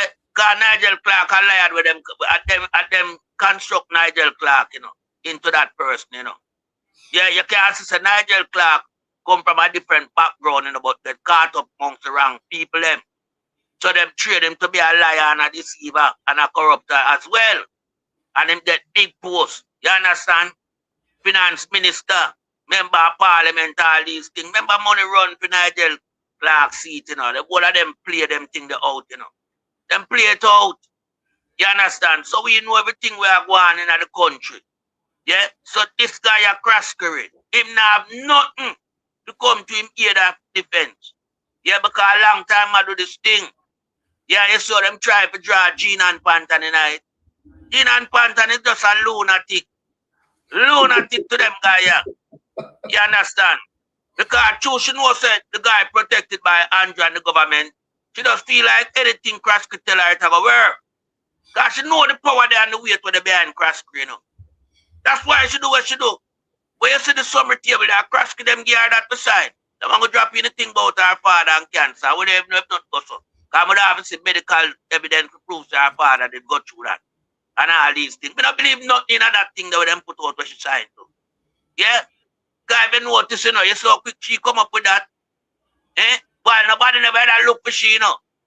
Her name never come up in the investigation, and she just go show herself, you know. She was coerced to do this thing. Because the boy, them a mafia, them know to trap people around them. You understand? Andra, big time mafia underworld. Mafia in Jamaica. And several people, yeah, in a government position, and mafia, them play a role behind this. Who don't have bank at Jamaica, them know about this. Them know about it. Because I have business in Jamaica, you know. I have to regulate. Me have to have insurance. Yeah, me have to have fitness. Yeah, I have to road tax. You understand? So, all them the big business there, with the station where everybody a pass and look on them every day. Oh, nobody know about them. So them not pay no tax or more problem this. Because if it's not regulated, you can't get no tax from it, you know. You can't get no tax. So when we are look on now, we are look on corruption at its highest peak, involving the leader of the country and the man will control Bangkok, Jamaica, and several players. That's why it couldn't stand up under the PMP administration. But as Andrew come in, them run, go on with them thing again. Can't remember, portion of them strike it down, you know. Yeah. And how it end up on stock market, and that question we want to ask. But it not regulated, it not licensed. Or it go up on the stock market. I remember the stock market carry a column up on the radio, you know. But them tell about the stocks and share, you know. And who are trade, junior stocks and all these things. And it a mention upon there. So how you have that? It means the underworld guy owe my thing upon national airway. And nobody not track me, then it ring a bell, say who is that SSL? It must ring a bell. So the people them will run the country, I feed them thing, Andrew thing, and Krasky thing, and them drawing some other people around them to protect it. It stand up. The guy down a bank at Jamaica, him have to come on a serious investigation too. Him a nastiness, you know. Him a nastiness, no 2 years about it. Him know about it. Several top officials know about that underworld scheme where them are run. Here. And so them use it to them beneficial gain. You understand? And they were so, you know, in their own element.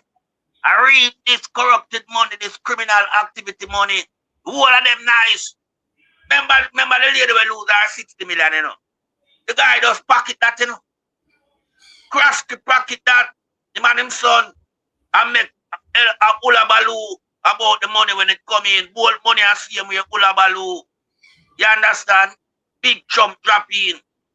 So, and them know what them are going with. Them know what them are going with. You understand? Just look at everything surrounding SSL. How it just look shady and fictitious and suspicious. Even the building where them say get robbed, when it under security and computer and laptop missing. But I'll know you not hear nothing. In terms of the investigation. Nobody can get hold when it comes to big boy corruption, you know. Cause lie them tell. That's what them just got to take out the thing them. Yeah, we see the building now sell for 300 million to a guy where we don't know about have them the money there, a guy named Campbell. Same buy it and eat as a gift to his daughter. A building where under investigation. You understand? Criminal charges are laid against that building, you know. And it's at the SSLS quarter. That's supposed to be there under lock and key security. And whole heap of forensic team go deal with analysis and uncover the truth. But you know, see it don't go like that. It can't go like that because it's well protected by the state. And drop you that protection. Yeah. That's why you see the money them spent million running an Andrew account from the same SSL. Yeah. So where we are look on? We are look on it, say people know about it. Yeah, so even me and the judge now, him can't come tell me nothing. Because the whole evidence point to corruption, underworld, mafia ring, running a underworld scheme that take people money. Yeah? Have the people as investors but you are not a true investor. You understand? You don't invest in people's money, you know. Where you are telling people about lie, you are telling people a statement where you give the people about lie, everything about that entity was wrong. And when you have the prime minister, each up in them thing there, you know so the prime minister that too. Show me your company, I'll tell you who you are. Those are the people that the prime minister power amongst. The underworld mafia, so you know him a mafia too. I yield back the floor.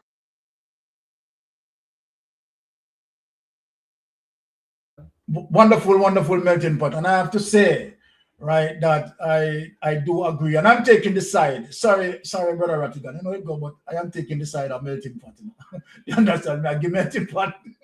I give melting pot the advantage. No, here's the thing. No, here's the thing. Yeah. There are two courts. Court of public opinion and the court of law.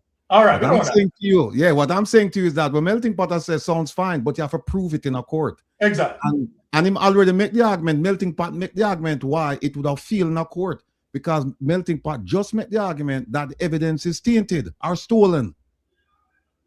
Him just say it. Him just say them thief the compute and remember the crime scene. They make people cross over. Plus what did they do? They kept SSL employees working. Mm-hmm. If you're gonna do an investigation, you have to fire them people immediately. And that's why me know the FBI never involved in it.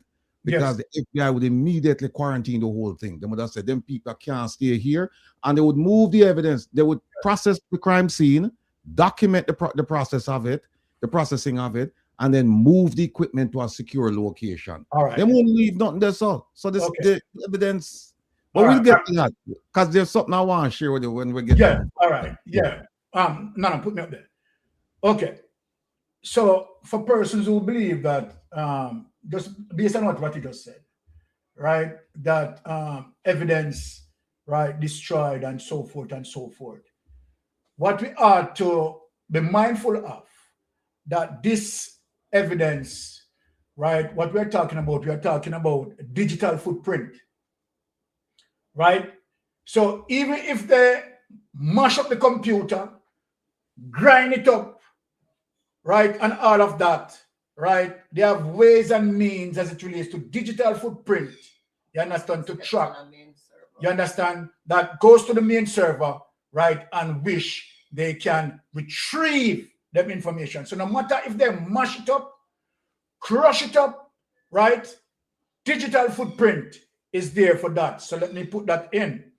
And again, this case also depending on what we call paper trail evidence. And it simply means that transaction through the banking system to who deposit, right, withdrawal, all of that is there. So those evidence cannot be destroyed.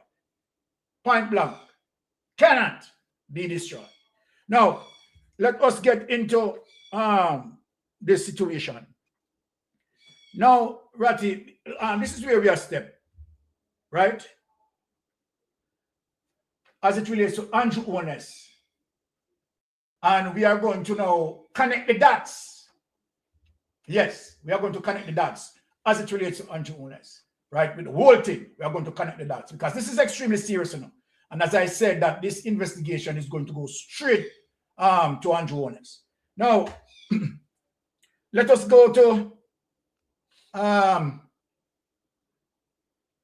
right, 1 and 2 summary of bank account. Ratty, there's something that we want to pay special attention on a particular transaction that we are going to now investigate, right, in order for us to link, right, Andrew Owners activities with this situation. Now, find document 1, right, on a digital footprint, paper trail investigation. Document 1, and then we go to summary 2. Now bring it up. Give me some. It's okay. It's big enough.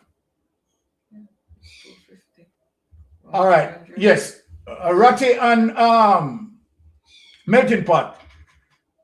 what we are tracking one particular transaction, right, as it relates to 700,000 US dollars that place in the account. What I'm showing the people is the Integrity Commission investigators, right, pursuing their investigation in terms of gathering, right, certain evidence.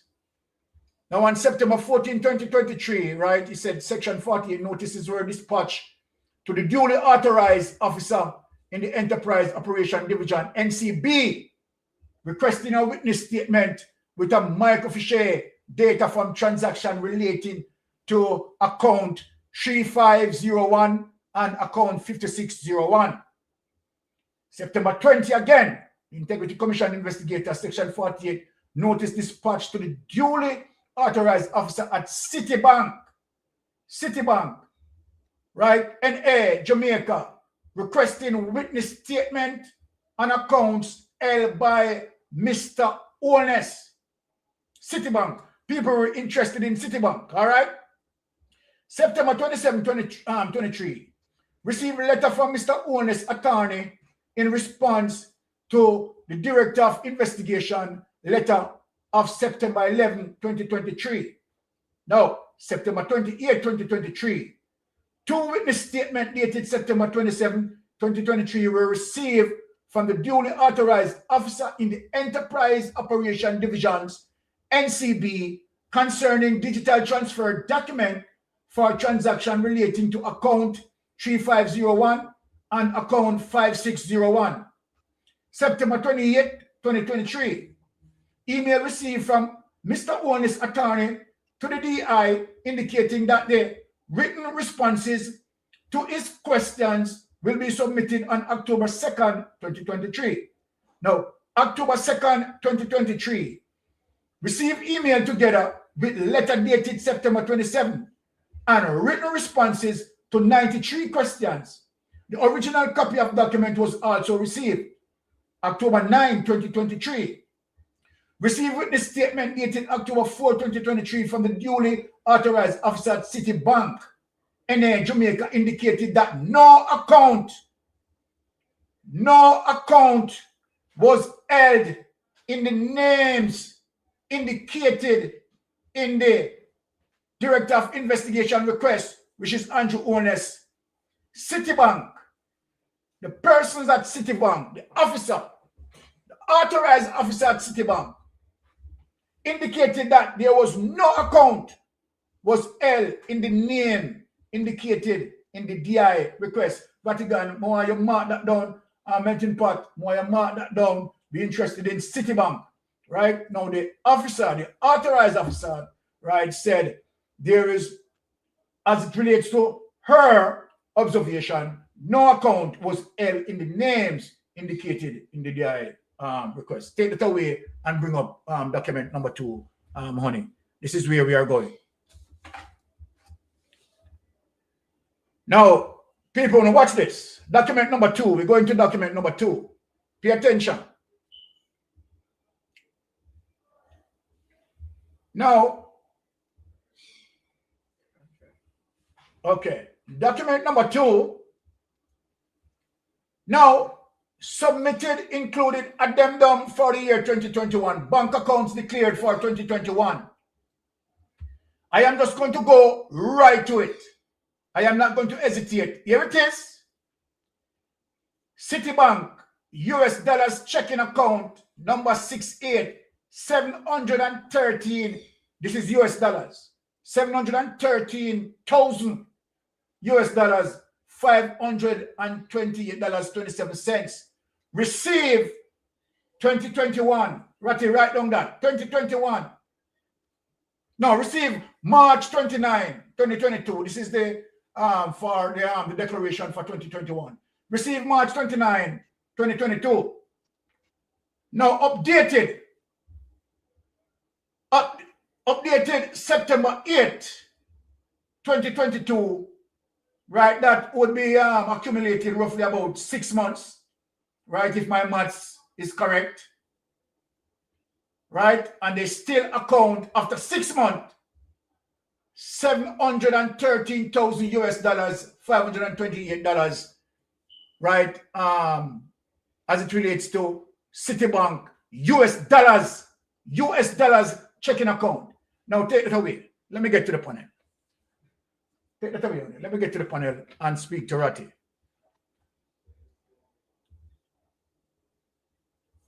Brother Rattigan,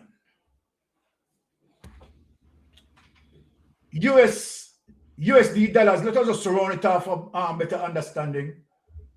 700 US dollars, right? Where the first query that the investigators had done, the authorized officer stated that there was no account there for Andrew Honest. But further investigation revealed that account number, right, bearing whatever number that bear, right, 700,000 US dollars in the system for 6 months. Ratty, I am asking you this question. The Prime Minister further came out and said that there was an error. It was not 700 US dollars, but it was 700,000 Jamaican dollars. Now, my argument to you, Ratty, can that be possible where you have Andrew Honest US dollars, US account, where 700 US dollars placed in it for 6 months? Now, on day one, let me ask you a question, Ratty. The bank reconciliation report, would the bank reconciliation report at day one recognize the error and have it corrected? You're saying the matter? Yeah, I remember this account, account number 68.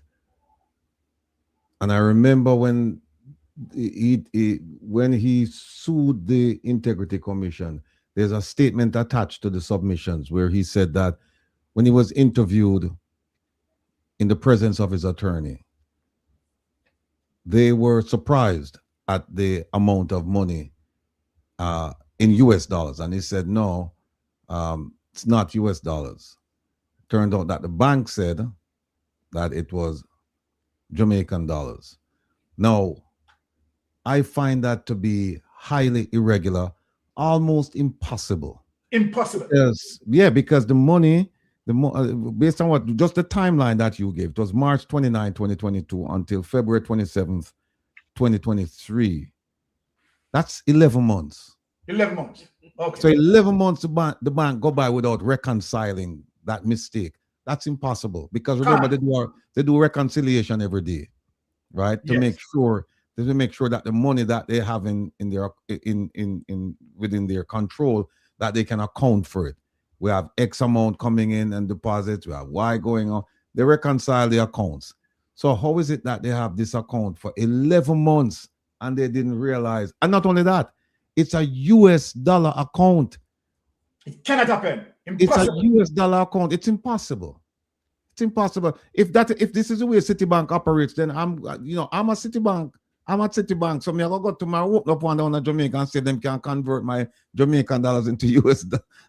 Do the reverse, because this doesn't make any sense. It's a US dollar account, meaning only US dollars are going to the account there.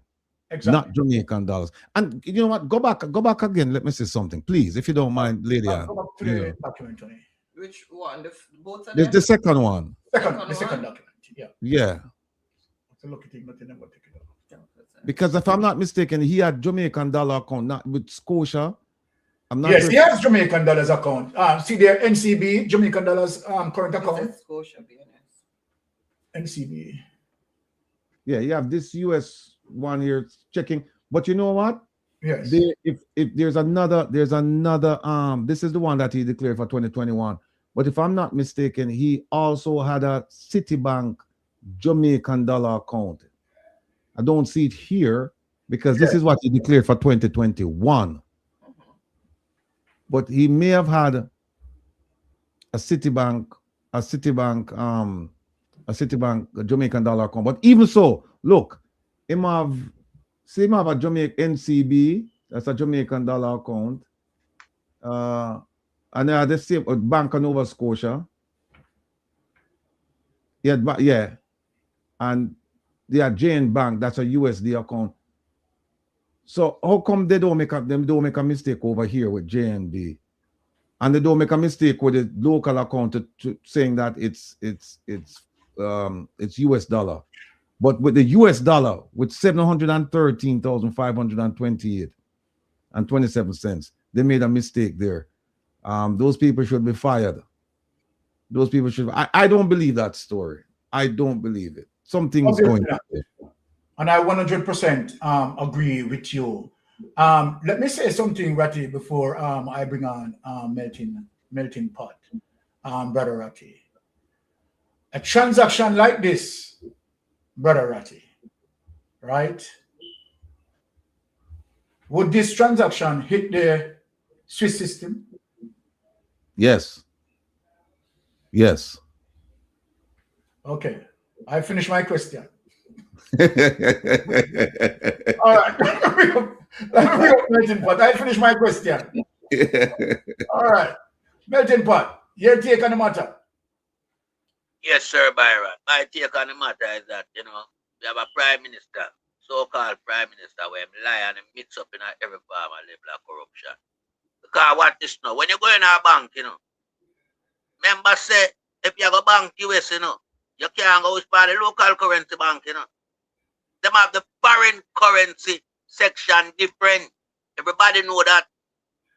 You don't carry US going at the same queue. You see that little section, foreign exchange corner over there, so. So there's no way him can have Jamaica money and go over there, so with foreign currency bank over that teller there, or them two teller over there, so. Andrew lie and wicked. Yeah, and when Andrew corruption expose him, find all various power mechanism become used. But Andrew can't use it because just look on the list will come up there. It itemizes the type of account him having. You see all euro there, I want Citibank account the man have there in a US and a US edition. You know, see the local one thing. The guy is too lie. You understand? You can't think so everybody in a Jamaica are dumb coming up. You understand? So him just hey, you see this guy help me have anything to do with him, I 5 million years me give him behind bars, That mean nobody now see him back. 5 million years behind bar.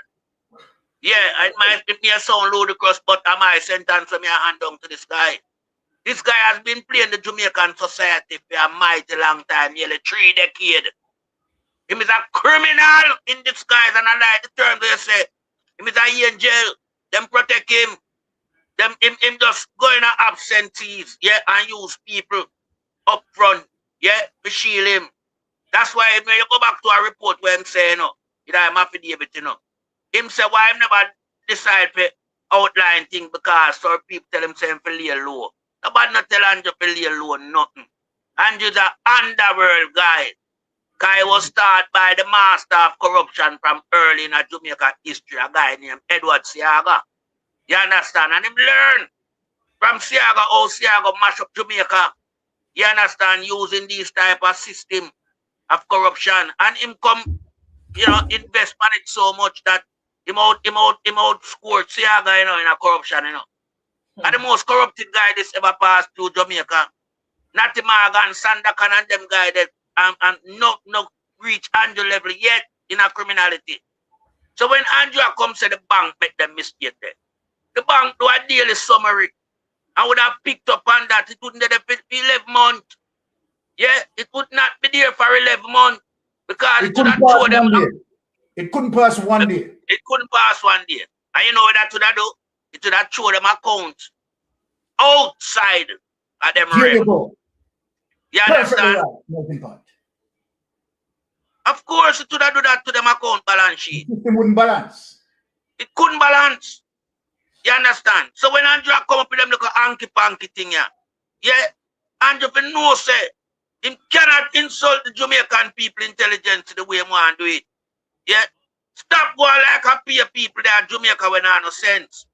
Yeah, like we're not an educated nation. You understand? Look what the man I come with. Yeah? Oh, you so lucky as a prime minister. That's you go bank some Jamaican money and it just convert in a US just like that, but you know go in at the US section. And your dumb scum, you hallucinate. You understand? You Well, have to Simon. go in at the me I tell you have to go over the foreign exchange section, man. That's why them do it like that in a bank, you know. Because they do not want any farmer slip up because discrepancy. So if you come in at the bank with a foreign account transaction, you have your section where you go. And if you look over there, so it is so easy to access there because not much people go in there with foreign account, with foreign exchange. So it's an easier process. Then I make you queue up in the long line where every Jamaican there. Come on. So and you think we are idiot around here, so? Eh? Oh, you're so lucky, Mr. 28 bank account, that with all the 28 bank account, you still get money convert from Jamaican to US, them size amount of money there. Eh? And you figure out prison like no.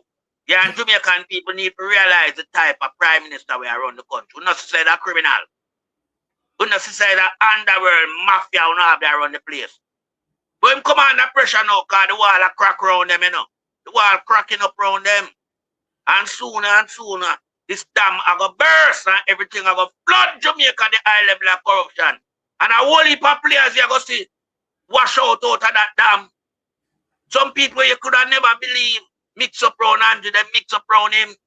This is why I'm around the place. So, yeah, and them get so, you know, emboldened in an operation. Can't go on so long and feel him untouchable. You understand? But I'm going salvation that is good last forever. And when Andrew do, it now have no goodness night because it mash up Jamaica and sink Jamaica below 80. The man them ravish the currency in the country because of them ill-gotten gain. Now 80 have a stronger value to the US than Jamaica. I mean, I talk about by one, you know, by $30. But 80 in a civil war for how long? You understand? And Jamaica, where this guy you get a red carpet economy. Look when do with it. Look where Andrew do with it from 2016 to now. Yeah, because beyond the world mafia thing the guy you go on with. The guy is scraping the taxpayers' pan. Not left in the tax. Me don't know some people will get pension when time comes. And them know say a serious thing this. Remember, you know, you have places where people are working and pay over them compulsory tax, you know, to government, you know. Where them draw from the people through statutory deduction and out of them wage, you know. Yeah, so all them things they are running at Jamaica. I remember Christine Lagarde, you know, the woman from IMF, you know, come warn them about those type of things. So when me hear the garbage talk about fiscal discipline, him not have nothing about him name discipline. Neither fiscal discipline nor physical discipline. Because I'm one physical aspect of life. Him not discipline either. So I'm going to discipline with the fiscal side of the country. You know, so the guy deal with the money in our country. Him take it away from the poor people. Because I carry grievance to Michael Manley when Michael Manley say, labor right, hear me. I halt the balance in favor of the black and the poor. And I have no apology to that. Him not like that. So him can't grievance against Michael Manley. So right now, him a do, him a take from the black and the poor. Because remember, poor people put the most money in the tax fund, you know. Poor people, through general consumption tax and PAYE tax, property tax, because them people don't get away with nothing. Like how Krashki them can run a big financial entity without paying any tax, because you know, regulated that you have the license, you cannot be paying any tax. So I saw the guy and him friend them run the country, my brother. And Jamaican people have to stand up against this high level of corruption. Using the mechanism that is there. Demonstration like now. I move this piece of shit here before him go privy council. Time I will still get moved when him go privy. But move him now with the people power. No soon have a garbage leader down there. I'll back the floor to you, my brother. Wonderful, wonderful. Now, my Jamaican people. Well, but mistake. Let me just make one comment. Okay, all right, go ahead. Go ahead. Yeah, it just dawned upon me that actually dawned upon me. Just one of the things you do when you have these accounts, you get a statement. Yes. And you're telling me him get a statement for 11 months and him not realize there's 760 something US dollars on him in a US dollar account. Exactly. Him not realize that. Come on, Mr. Prime Minister, man. Come on. I mean, Mr. Lie Minister, Mr. Lie Minister, Sir Rattigan. that is a solid point, Brother Ratty. Solid point. All right. Now, Jamaica, we are going to deep dive in more serious issues. Very serious. And we are going to connect the dots between, let me just set the background, because where we are going, right, we have the evidence, right, to suggest, right, as it relates to Andrew Holness' involvement, right, in the 90s. Very serious. And the implication came out of Andrew Holness' mouth. And we are going to play it tonight. And long run-ins as it relates to Ponzi scheme and a whole lot of things, right? Including Hugh Croskery from in the 90s with Paul Cheng Young. We are going to show that as well. Now, let us get into the next document, right? To just give a background as it relates to, and let me say this, Jamaican people, before, hold on there, honey. This is going to be very difficult for even Croskery in court as it relates to pattern of behavior, history. This particular history that I'm going to present, right, is very important as well. In terms of the similar behavior that he had done in the 90s has now been repeated in SSL. So that is a clear MO, modus operandi, right? So we are going to show that, right, as it relates to the very same thing that he has done in SSL. He has done it when he was moving along with none other than Paul Cheng Young, right? And we are going to show Andrew Holness' connection within the 90s financial meltdown as well. We have the evidence. Now, let us get into Hugh Croskery and show that. Let us get into sharing that document, right? And to just provide a summary of that. Yes. Let us play that. Who is Hugh Croskery? Every unfair game is played twice, so the saying goes. Was the same game played by Hugh Croskery in the 1990s Eagle Financial Network EFN replayed in 2023? Let's dive in. In the mid-1990s, Jamaica's financial sector experienced a catastrophic collapse, now known as the 1990s meltdown. This financial turmoil was driven by several interrelated factors, including extremely high bank interest rates imposed by the government, unchecked spending by small and medium-sized enterprises, and a sharp increase in bad loans at financial institutions. As a result, numerous financial entities collapsed, leading to widespread economic instability.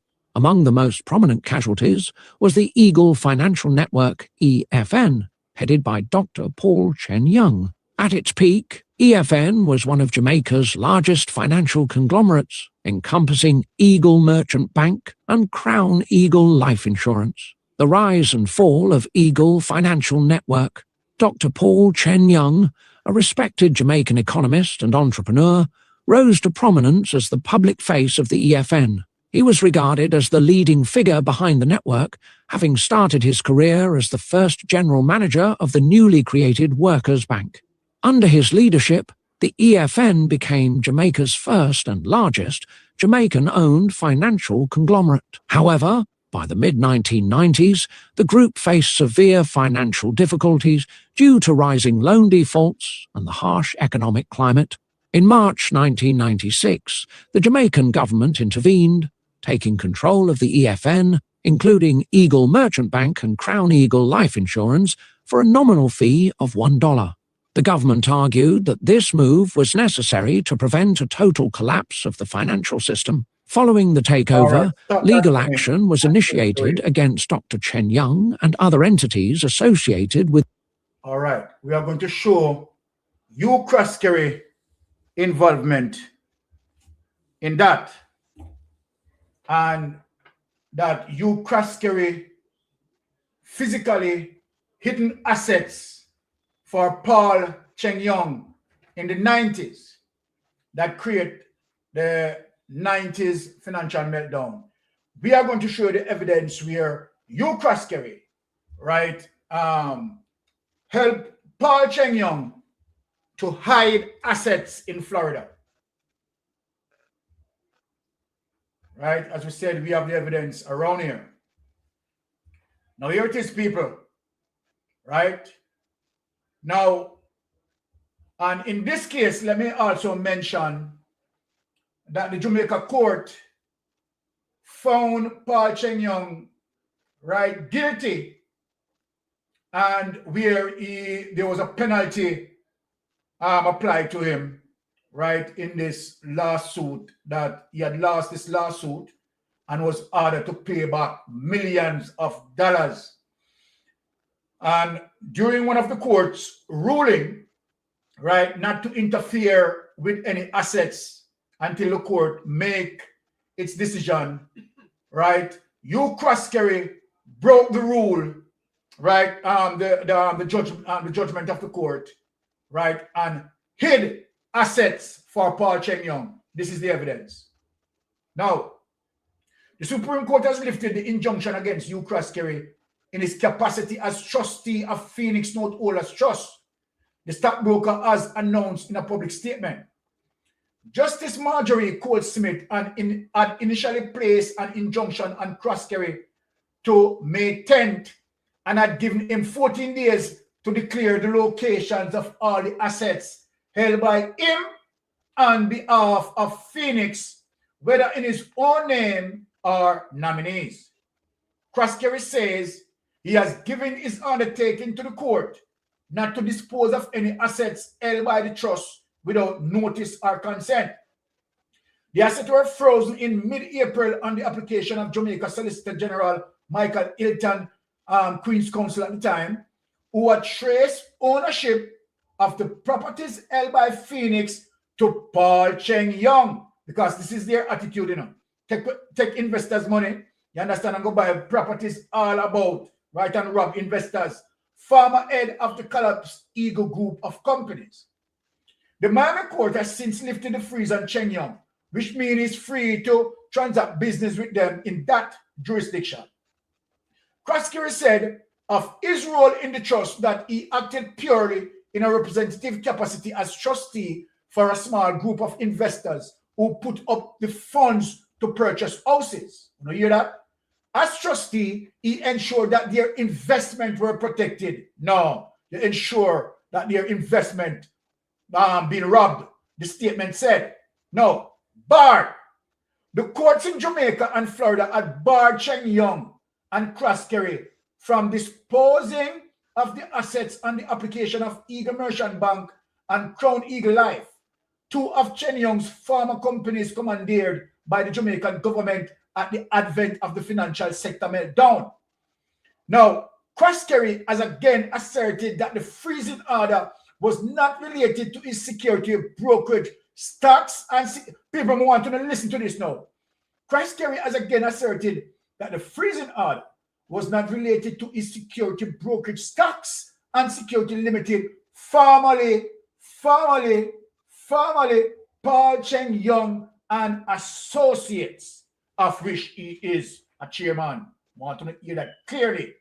Where SSL is coming from, it was, of course, Paul Cheng Young company that helped, you understand, to commit the atrocities of the 90s financial meltdown.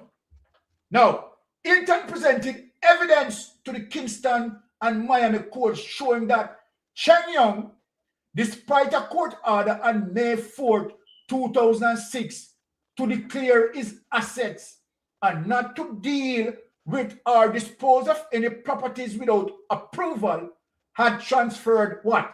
19 properties to Cross-Kerry, the CMU Cross-Kerry here, that charging on your SSL, the CMU Cross-Kerry here on May 12th, just days after the judgment against him to pay over 900 million plus interest. So the court found him guilty, and where he needs to pay the judgment against him to pay over 900 million plus with interest. 3 other properties were transferred to Cross-Kerry on May 24 and June 15 of that same year.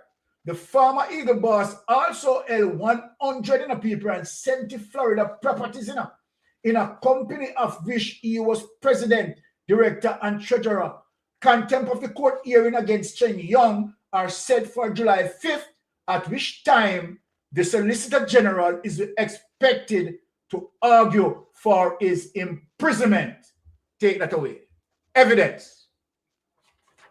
So we show you, right, where that criminality is coming from and where the Jamaica Labour Party government, right, is now. This is serious enough, Jamaican people, where we are going. Let me ask a question. I'm just asking a question. Did the Jamaican government facilitate SSL to execute a Ponzi scheme, knowing fully well that 1, SSL did not have a security license, and 2, SSL has not been registered? Did the Jamaican government, Jamaica Labour Party, facilitated them, knowing that they're a Ponzi scheme to take investors' money? Because what the evidence is suggesting, as it relates to what is coming out pertaining to the charges, SSL is operating without a security license and is not registered. This, the government would have known. Did the government play along with SSL, right, to commit the atrocities against investors, knowing fully well that SSL, again, is not licensed nor registered? Question. Now, I am going to show you again where the government cover up SSL wrongdoing, and not only cover up SSL wrongdoing, but lied to the Jamaican public that SSL paid up investors. The government had done that. The Jamaican government party with SSL to tell the public lies that investors have been paid up. Unbelievable. We can't make up this. Go to the consolidated report. Let us bring up that and show the Jamaican people what GLP government has done.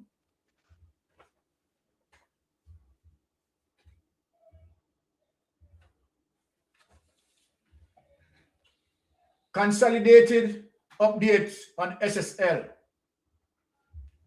Now, let us read Kingston, Jamaica, April 17, 2024. Right? 1.0 background. The fraud at Stocks and Security Limited is of public interest. The Financial Investigation Division has reported that the fraudulent schemes are now estimated to have affected over 200 accounts, and the extent of the fraud exceeds $3 billion in value. SSL was a boutique wealth management firm with assets that represented approximately 0.6% of consolidated financial sector assets. At the time the fraud came to public attention, SSL had custody of approximately $30 billion of client assets as part of SSL off-balance sheet portfolio. There have been periodic updates from the entities managing the winding down of SSL. the transfer of its client balances to accounts designated by clients, and the investigation into the fraud. However, some members of the public have requested a consolidated update, which I now provide in this release from update provided to me by the FSC, the FID, and the temporary manager. And portion of this comes from the crawl report as well. Now, 2.0, temporary management. Now, these are the lies that the Jamaican government told the people. 2.1, transfer of accounts. At the time that SSL came under temporary management, it held a portfolio of balance sheet assets across thousands of clients' accounts. The orderly winding down of SSL requires the transfer of these assets to clients after clients. Contact SSL and provide acceptable know your customer and identification information. Now, 2.2, transfer of local securities. Transfers began in September and as April 16, 2024. This is a callous lie from the Jamaica Labour Party government. Bulletin point number 1, 1,230 client accounts totaling approximately 15.37 billion of local equity and fixed income securities were transferred to accounts specified by these clients. Lie. The Jamaican dollar cash of approximately 665 million of 338 clients has been paid over to these clients. Lie. Therefore, a total of 16.35 billion in approximately 70% of Jamaican dollar denominated assets held in SSL off-balance sheet portfolio have now been transferred to clients. Lie. Jamaican dollar denominated assets including Jamaican equity and fixed income securities and Jamaican dollar cash. For the remaining Jamaican dollar securities totaling 7.6 billion in value, the temporary manager is pursuing an agreement with a trust company for the en bloc transfer of these remaining Jamaican dollars asset, which will be held by the trust company in custody for clients. Lie. More details will be provided once this agreement is finalized. SSL continues to process requests to transfer available cash balances. Clients are required to submit their requests, including payment details, to the service team. Lie. 2.3, transfer of the proceeds of international securities. Prior to April 11, 2024, the portfolio international equity, fixed income, and other securities held by SSL on behalf of the clients total approximately 32.8 million US dollars. Lie. As of April 11, 2024, 98% of this international portfolio had been liquidated. Lie. And in relation to these international securities, once accounts have been reconciled, funds will be remitted directly to clients based on their instruction. Right? This will never happen. The temporary manager is encouraging clients to indicate their preferred payment currency and providing banking details as outlined below. Peer lie and Samfi and generalship. Bank name and branch name and account number, account currency and type, routing number or intermediary banking details. The temporary manager emphasizes that payments will only be made to account holders and third-party transaction will not be executed. Now, 2.4, SSL staff complete and client contact details. SSL staff complement has been reduced to 8 full-time and 3 individual from 22 full-time individual as of September 23. But let us give now the shocking thing. We're going to go to 4.0 to tell you all the lies being fabricated and all the lies being concocted right here. Right? 3.0, recovery of SSL client losses due to alleged fraud. Right? Now, let us go to 4.0. Now, this is the crawl investigation. The crawl investigation, people. This is the crawl investigation 4.0 SSL investigation. As I mentioned in my opening budget presentation in March 2023 and again in March 2024, with respect to the investigation into SSL, the policy position of the government is that we will make available whatever resources are required to ensure a thorough, fair, complete, and independent investigation. Lie. Where are you now? Where are you now, Nigel Clark? You are not here. And you have not fulfilled this. Another lie. We will also leave no stone unturned. Another lie. Follow the evidence wherever it may lead. and seek international assistance. Another lie. This is the policy that has been implemented. As previously updated, Kroll Associates UK Limited, a renowned international investigations firm, was engaged to undertake an independent forensic audit to understand the facts relating to the fraud perpetrated at Stocks and Security Limited over the period 2010 to 2023. The company was selected because it did not have any connection in Jamaica and because its vast experience given the complexity of the matter, the volume of transactions, the number of accounts held by clients, and the number of bank accounts held by the SSL network of companies. The Kroll team, working with the support of government agencies, including the FID and FSC, utilized technology, and listen people, data analytics and forensic expertise to produce a comprehensive and independent report of its findings in November 2023. The Kroll report has confirmed that the suspected fraudulent activity and mismanagement at SSL and its related parties were much broader than initially understood. Listen, people. With the benefit of this report, their own investigations, and through collaboration with other law enforcement agencies, the FID has publicly reported that a file was submitted to the Office of the Director of Public Prosecution for the consideration of criminal charges against individuals linked to SSL network of companies or the companies pursuant to the Proceed of Crime Act, Larceny Act, and the Financial Sector legislation. Let me ask the question now. Was it that on the completion of Kroll investigation that Croskery and all these persons coming out now who have been charged as a result of United States influence, so you can't do anything better? The Kroll report, did the Kroll report mention that Croskery and all these people that you have listed to be charged and Paula Llewellyn sat on this completion of investigation and do nothing? Paula Llewellyn sat. Remember that Kroll, right, are the forensic expert that more skillful than Paula Llewellyn, who at the time, take away this, honey, who at the time completed their investigation. But Paula Llewellyn failed to proceed to prosecute. Now we have seen that under influence and pressure, they have now. What was it that Paula Llewellyn was waiting on?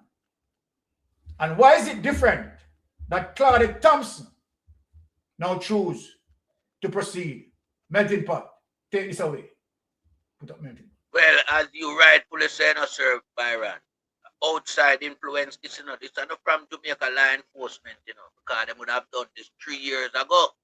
So we know it's nothing from the Jamaican counterpart. It's from outside foreign influence, more so the United States, because it's the United States that was, brandished about under the money laundering corruption scheme. So US did have interest. And your money, what we see in our Citibank, that touches the system and several more where they move all about the place. So US did have to get involved. This is why US said the Jamaican government must forthcoming and be transparent, because there is certain development that the Prime Minister did not relate to the Jamaican public. I mean, these people were in Jamaica from the 11th of December, And when did we know about it? Almost the ending of the month. You understand? Because remember now, things come up to bump. This is why them couldn't release the Kroll report. This is why we see the replica of the FinSac report. Them hold on upon it. Taxpayers earn money, pay for these documents, pay for these investigations. But the Labour Party sit down upon them because this information will expose to the Jamaican population that there is not one People's National Party representative involved in this scheme. It's a GLP orchestrated money laundering Ponzi scheme settings, and Andrew is the CEO of it. So Jamaican people have to realize everything we just read out, Sir Byron, a lie. When them talk about 1,230 clients get settlement payment, lie! Not like that. You understand? And I mean, when you take into consideration, you know, at over 30 billion them the fraud investors have, you know. Over 30 billion and the guy decides him now run it back because so him stay. Him is a hard line of the guy cross career. Because him know him have the backings of the Jamaica government and the entire security entourage. Yeah? So him know him have the backing, him now run back the money. You understand? So we know all of that. But what is now? The guy them have played this game here, you know, for more than a decade, you know. Because the investigation record run from them comments from 2010 to 2023. So you know, say I look 13 years. Yeah? Alright. The crawl investigator them going, you know, and them show them to see. And them submit a file to the narcissist track 5, the then DPP. Yeah, where she do? She sit down, she lay down on it, and she do all type of thing with it. Yeah? She, you know, and the file, you know, recommended that people must be charged for criminal offenses. So these people are well protected. Why you think them extend Strike 5 beyond our maximum time we're supposed to have as a DPP? Yeah? Because she was there to protect this investigation. The outcome in the ruling from the investigation that when submitted to her, she didn't protect that, you know. You understand? So when we are talking about, you see when that damn bus, the amount of civil society people, we are going to wash out of the corruption dam. Unbelievable. That was shocking to a lot of Jamaicans. Yeah, I tell them long time, say, Andrew can't do this thing for the morning, you know. Andrew have some very dedicated players who will go through the length and breadth to protect this nasty guy, yeah. We say my prime minister. Yeah, and so we find that the corruption has grown more and more over a period of time because it's a well-knit, coordinated community of players participating in Andrew Hollis and the Labour Party corruption. Everybody's supposed to know about you, Croskery, and how them play. All right, just look on even a Paul Chen Young time and Eagle Merchant Bank. There was an indictment take out, well, then everything's supposed to remain. You know, what the guy do? Him transfer the property them to you, Croskery. You know, so what you, Croskery, do? Make sure know the building, the headquarters get transferred fictitiously, but land back in a fool. And one of the players, Bars. Can't remember, you know, it going on daughter-in-law name has gone to them, but she still a Bars. Yeah? And or you're supposed to have a building that is under serious investigation for high-level theft in the country, but it get transferred. So who preside over that transfer of that entity? These are the players we are looking at. Because me, you can't transfer the business there, you know. Me not sign up on that, you know. So you have to look on the players how the thing are play. The party cannot, you know, release the 2 meltdown documents them. Yeah? The crawl document, them lay down on it. Yeah? The other one before, the 90s meltdown, the FinSac, them sit down on that. Why? But yet still, them talk about no stone or left and turn. Yeah, the players, they are going to say Andrew in it. I bet you the crawl document shows Andrew for that prison. If that release, it shows Andrew for that prison. It shows Nigel Clark for that prison. Boomvas for that prison because them are the players in it. You understand?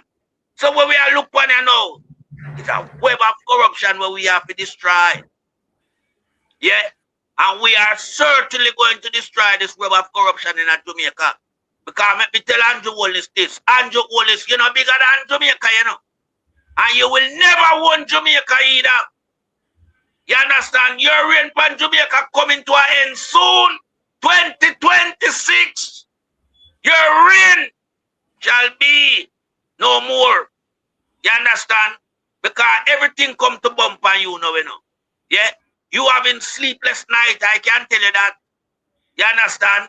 And all around you are now fretting. Because when US step in, you know, remember no say, Trump mandate to American voters was to make America great again. And he's coming after his currency. Anywhere they have them, Trump want them back. And Trump know about no anti-panky. A fear out of go with for more than a decade. Trump know about it. That's why Trump used the nasty prime minister where we have done that, a bargaining chip, a bargaining tool, a sellout artist, a guy will sell all the sovereignty of Jamaica to America. So Trump know everything, so Trump have him now like a puppet on a string. And Andrew, you have to go down 2026. Yeah? You now serve 1 year as prime minister out of the term where you steal the other day, September the 3rd gone. You will never reach September the 3rd, 2026. Because your demise shall be, you know, well before September the 3rd, 26. Because Privy Council now ramp with you know, you can't rub no butter upon them people. You can't corrupt them, you can't have no dialogue with them more than when you talk to them. Them people that take phone call after work. Them people rest. Yeah? So the little game on a play in Jamaica want to get to no counterpart at night on a fictitious play. Cook up and serve them recipe that to the people in a Jamaica. It can't serve in a Privy Council. So you will have to go. Me now ask you. You understand? Because anything you see Strike 5 sit down on, you know. You know it's a corruption dependent, you know. Yeah? Because Strike 5 are the cooking at the kitchen for the corruption. And she serve it. Yeah? And she protect it. You understand? Because she have the power, you know. She have the power to send the people. What melting pot? She not cook. She a sous chef. Well, you understand? Yeah? Crawl Gary, crawl people must have said, but hold on. Oh, Andrew not gone to prison yet. Oh, such and such man not gone to prison yet. Well, go on. You can imagine from the 90s when I have a report from the FinSac. And I know Jamaican taxpayers can't know them money pay for. Then Jamaican no sister no wake up and go on like no slumber and no brain. No sister Andrew and the Labour Party and trick no. And them are the corruptor. That's why on the life is like what it is. That's why Melissa will be coming at the space now. They add more fire to the fury. You understand? Yeah. Some people might know like we're melting pot and say, but at the reality, I just step in and I intervene, you know. Yeah, because when a place is so much entrenched in wickedness and is being run by a wicked, corrupted leader, then the Almighty have to step in. Because the Almighty says, Andrew are the people them lack. So the Almighty have to step in. So you say, Melissa, I want problem for Andrew. Yeah? Because it expose a lot of things how Andrew operate. And why I touch for Melissa, just look for the house where Andrew is selling for 16 and 20 million. And say them better than Operation Pride. And call Operation Pride house is Operation Shape. I remember I do this before Melissa, you know. You know what I do? Expose him with Melissa. So it just show you if I want a better phrase when I try to explain to you. Andrew is a deceiver and lie to you. Him say the house them are hurricane proof. Them tap gone.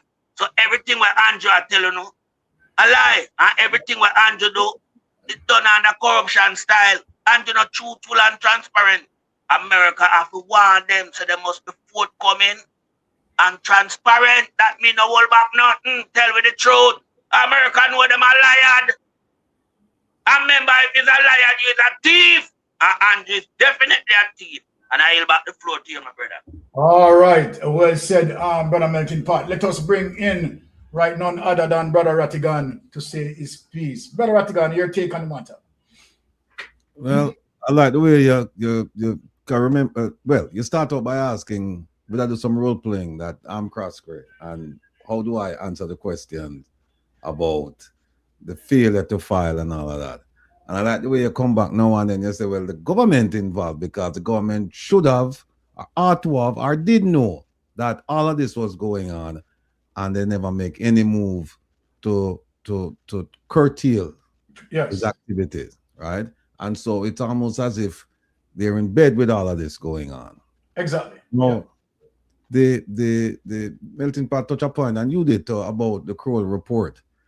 The Jamaican taxpayer paid for that report. It was subsidized by the British government, and we've been trying our level best to get the report, and them hold on it tight. You know, they won't let it go. We try to get it through England. England basically said no.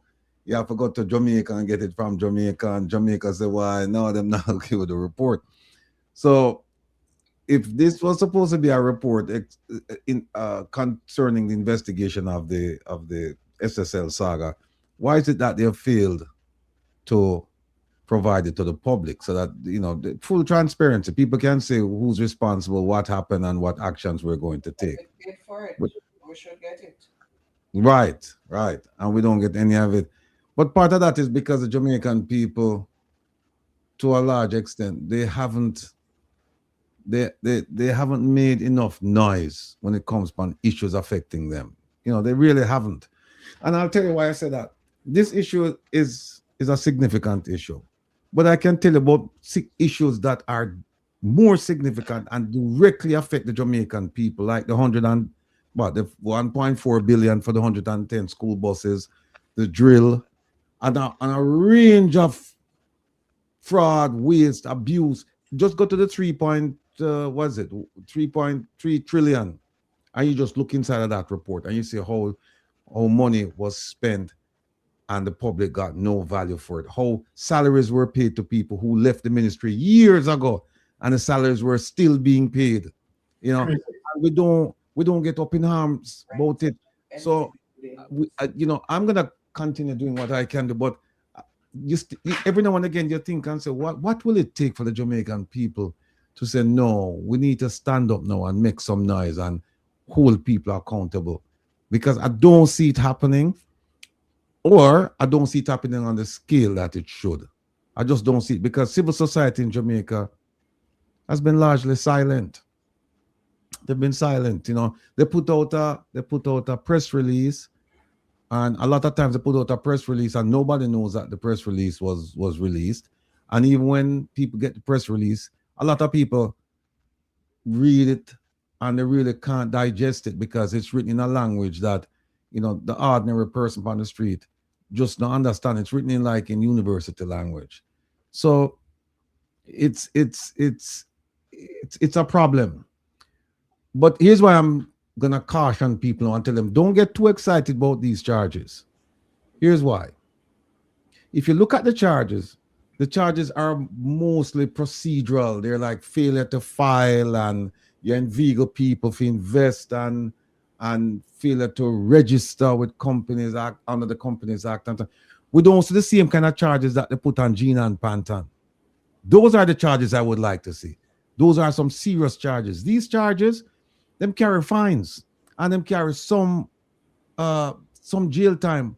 But as we know, should these people be found guilty, we know what's gonna happen. I submit to you, Marissa Dalrymple Philibert. They're going to say, all right, give them a fine and that's it. You won't find these people in prison. I would love for these people to be sent to prison, but the track record of the judiciary right now, at least the recent track record, is that these people don't go to prison. If found guilty, they pay a fine. And I'm just curious as to why they didn't put the serious charges, because the charges against Gina and Pantan, they're more serious. Yet, she wasn't the owner of the company. She wasn't involved in a lot of the things that you just read. It was somebody else, somebody who owned that company. And when we look, we say some minor, these charges, yes, we see it, but they're minor charges. Another thing that comes to mind is, why these charges? And a more important question is, why no?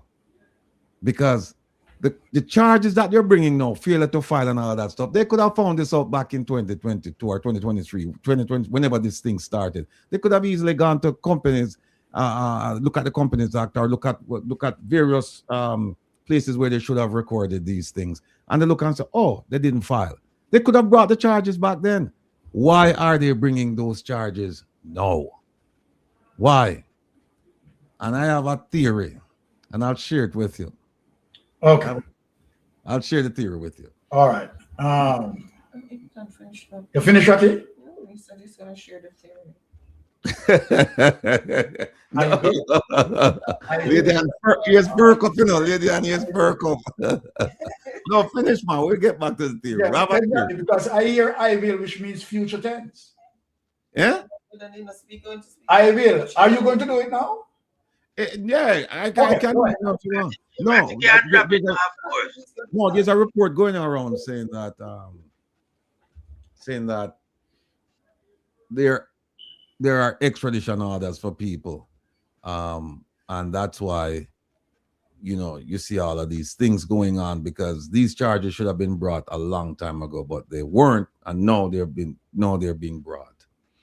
And my theory is that if there are extradition orders being processed, that it would make sense.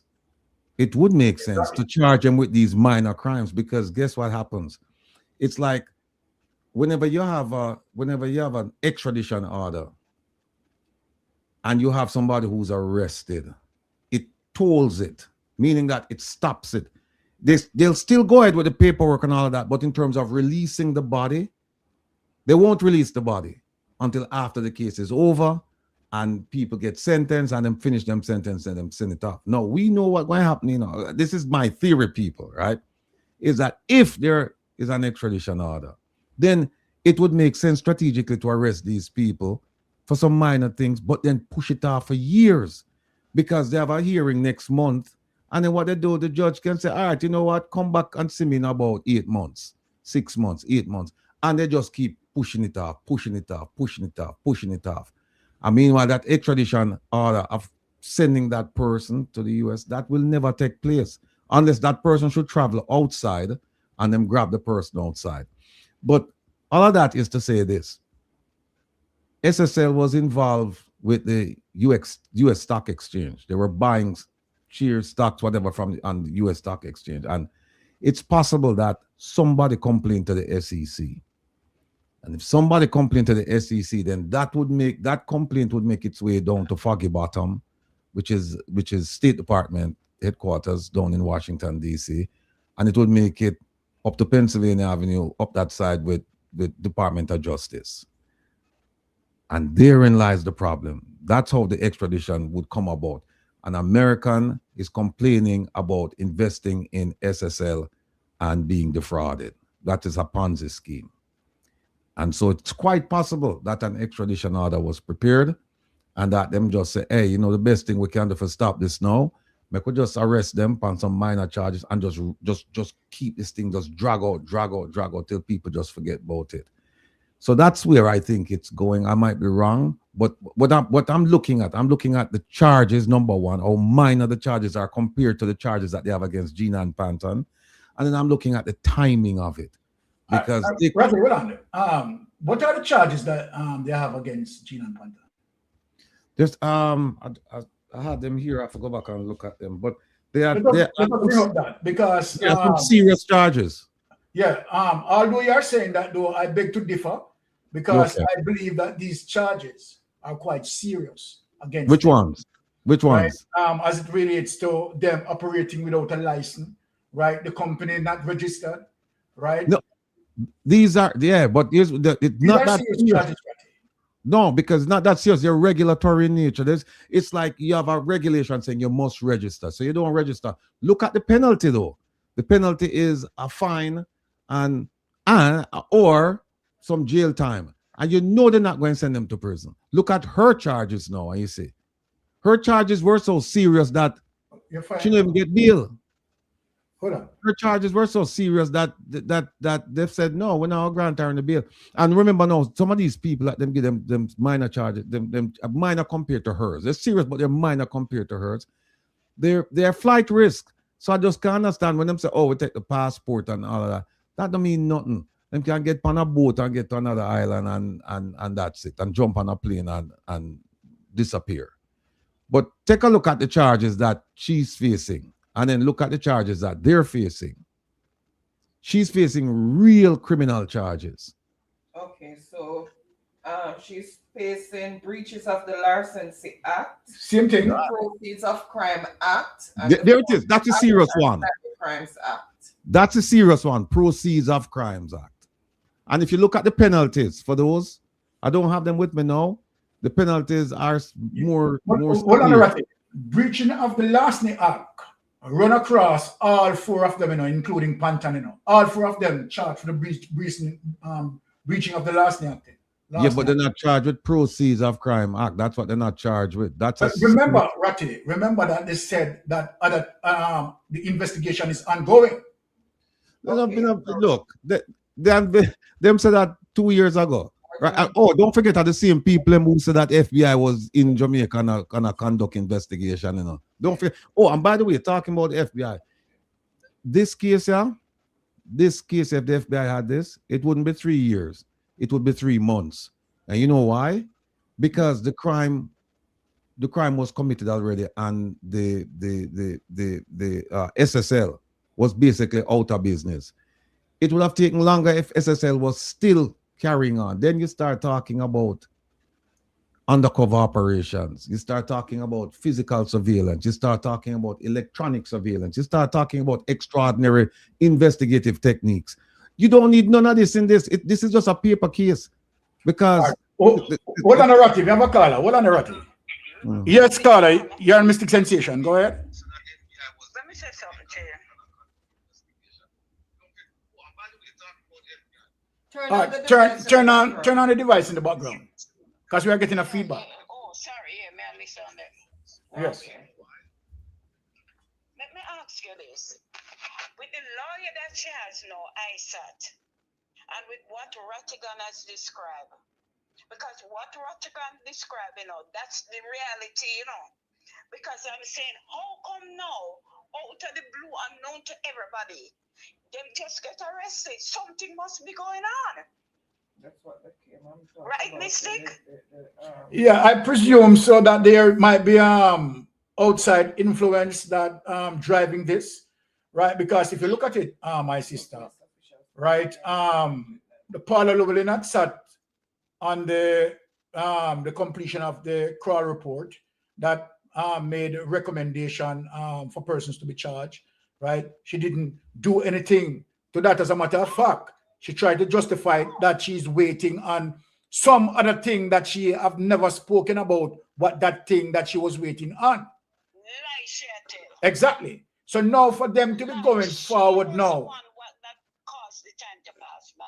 Remember, this is it. Let us break down this a bit. Remember, as it relates to these persons who are involved in business, under no circumstances they don't want their names to be paraded and shattered in the business community, right? So something has to drive this as it relates to those charges. Definitely, because out of the blue, we know it was behind, we know it there, untouched.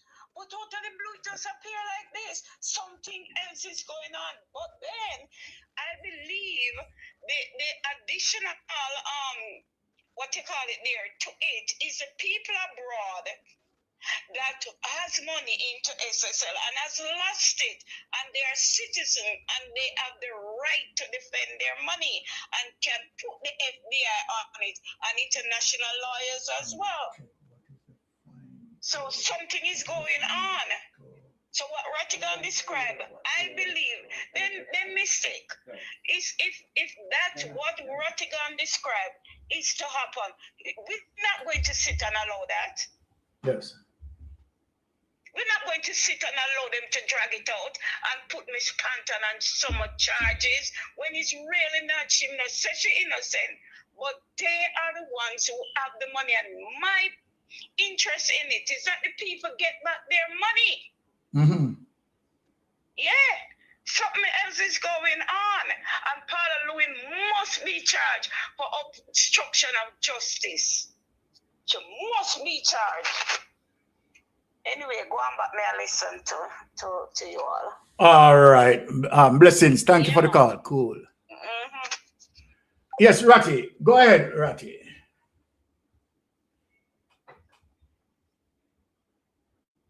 Sorry about that. Yeah, no worries. Yeah, like I was saying, the timing is just horrible. And if the FBI had been involved, this would be a 3-month case because it's just paper and follow the money. That's it. And if it's true what Minister Clark said, well, we know it's not true. But what the FBI would have done, they would have cordoned off the area. They would have secured the evidence. They would have brought in their forensic people.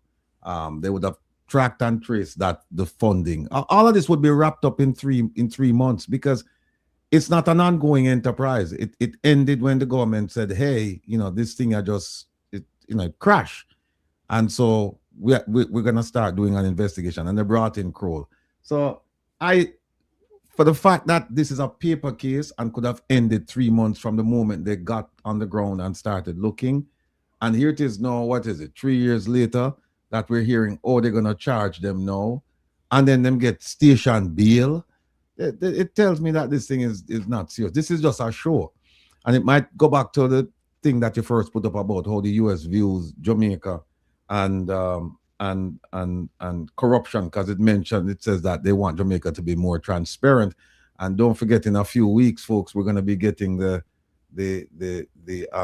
corruption index report.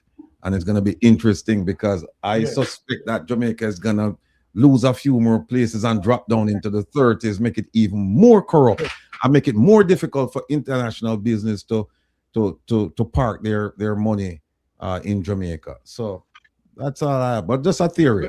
Well, Brother Ratty, What they were charged with? Yeah. Okay, so it says all three have been charged with offenses including fraudulently inducing persons to invest money, a breach of section 28 of the Act. Hold on. Fraudulently induce persons to invest money. How serious of a charge that is? In terms of how serious those charges are, all you have to do is look to the statute and see what the penalty is. And then you'll decide. Because once you start putting, what I'm saying is that once you start seeing a fine, we know what's going on. We know what's going to happen. We know. Once you see a fine attached to it, they're going to fine them. They're not sending them to prison. All right, let me ask you this, Mystic. Yes. Do you, given, and I'm not casting aspersions on the judiciary, but I'm just looking at the record. Given their record, given that Jamaica is a corrupt society, given the fact that Jamaicans, and the statistics show that Jamaicans have accepted that Jamaica is a corrupt society, do you reasonably think that if found guilty, if charged, because the big cross grade, I don't think them charge him yet, but the other people, the other ones, him daughter and some other people have charged, do you really see a judge saying prison time for them? If there's a possibility of a fine? All right. Let me answer your question in certain detail. Number one, I think the problem that we have, right, and I'm going to umbrella everything as it relates to the criminal justice system. So you know that we talk about investigation, the prosecution, and the judiciary, the courts. I think where we have serious problems, Ratty, right, is between the investigation and the prosecution, right? Now, investigation, as the investigators have to be serious, right? Most of the times, investigation being compromised. Corrupted police officers, depending on who are investigating, Ratty, right? Them compromise themselves, right? All sort of things happen. And so then sometimes the prosecution really have difficulty in terms of the case that the investigators presented. Now, if you have cases being presented which all the I's and T's are not crossed, it is going to be difficult for the prosecutor to really prosecute that in court, Ratty, which you know, right? When you have airtight case where the investigators are very good very skillful, right? All right, let us talk about SSL and look on certain flaws that in SSL. And you mentioned it earlier. Number one, we have a crime scene as it relates to SSL. One of the first things should have happened, Rashad, you and I know, is for them to cordon off the area, right? And make sure that all the evidence within that area being protected and preserved. Did they do that? No. This is where investigation had broken down.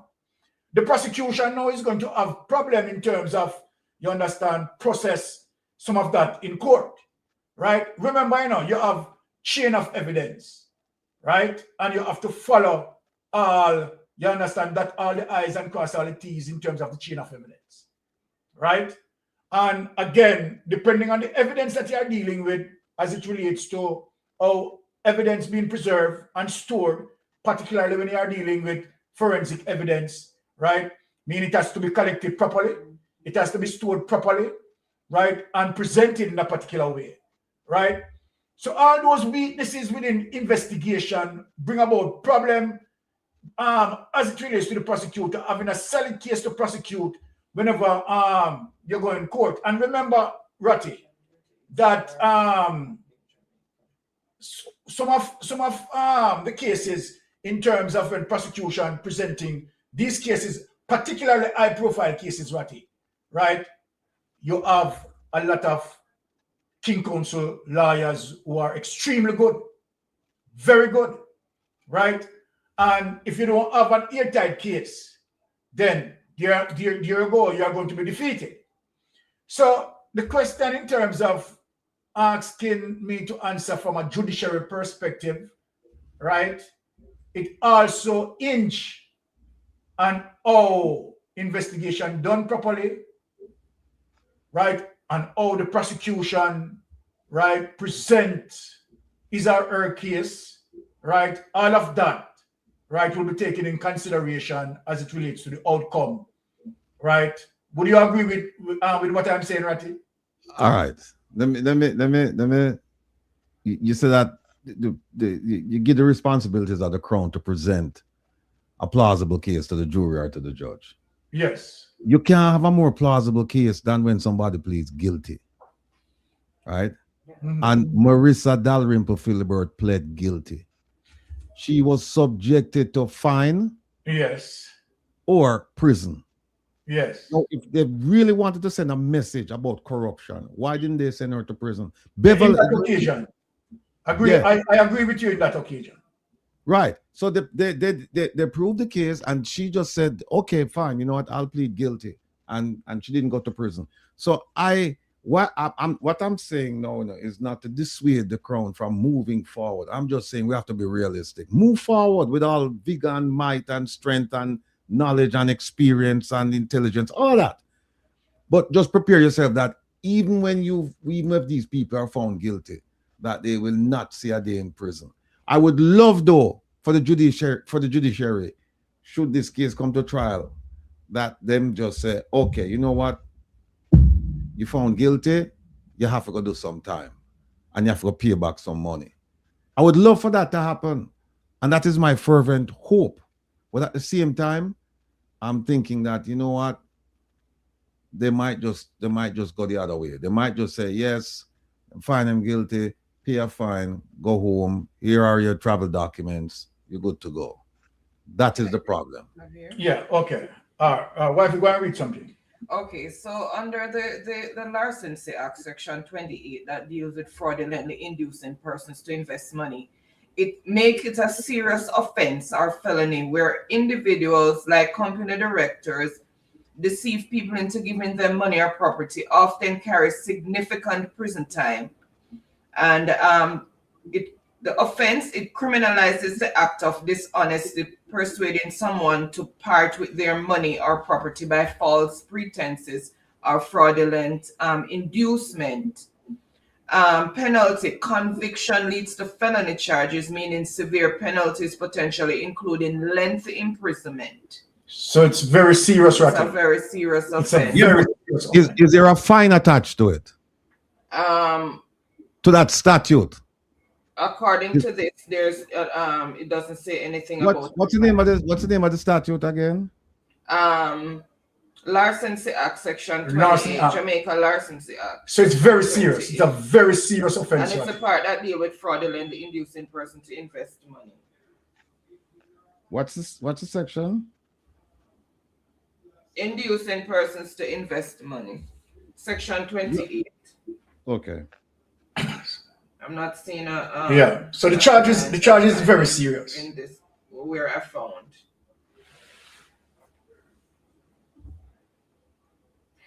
It says this section is actively used in modern financial crime cases such as they mentioned the SSL. In simpler terms, if you trick someone into giving you money by lying about an investment, you're committing an offense under Section 28 of the Larceny Act. Let me see the act itself. Okay. It's lengthy. So based on what we have there, it's a very serious charge and lengthy imprisonment.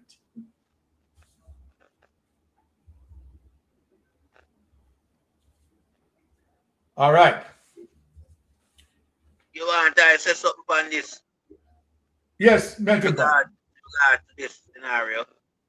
When I look on this, I know it's not different from Adam Stanford case, you know. The fraud investors, and we know what happened to him. Yeah. So anytime US currency involved, you know, and US citizen involved, you know, in a It's serious. you get real justice. Not like the little garbage them in Jamaica where I take kickback from Andrew Wallace and the administration. Once the US set foot in this, a justice here get, there'll be no ease up for them criminal there. Yeah?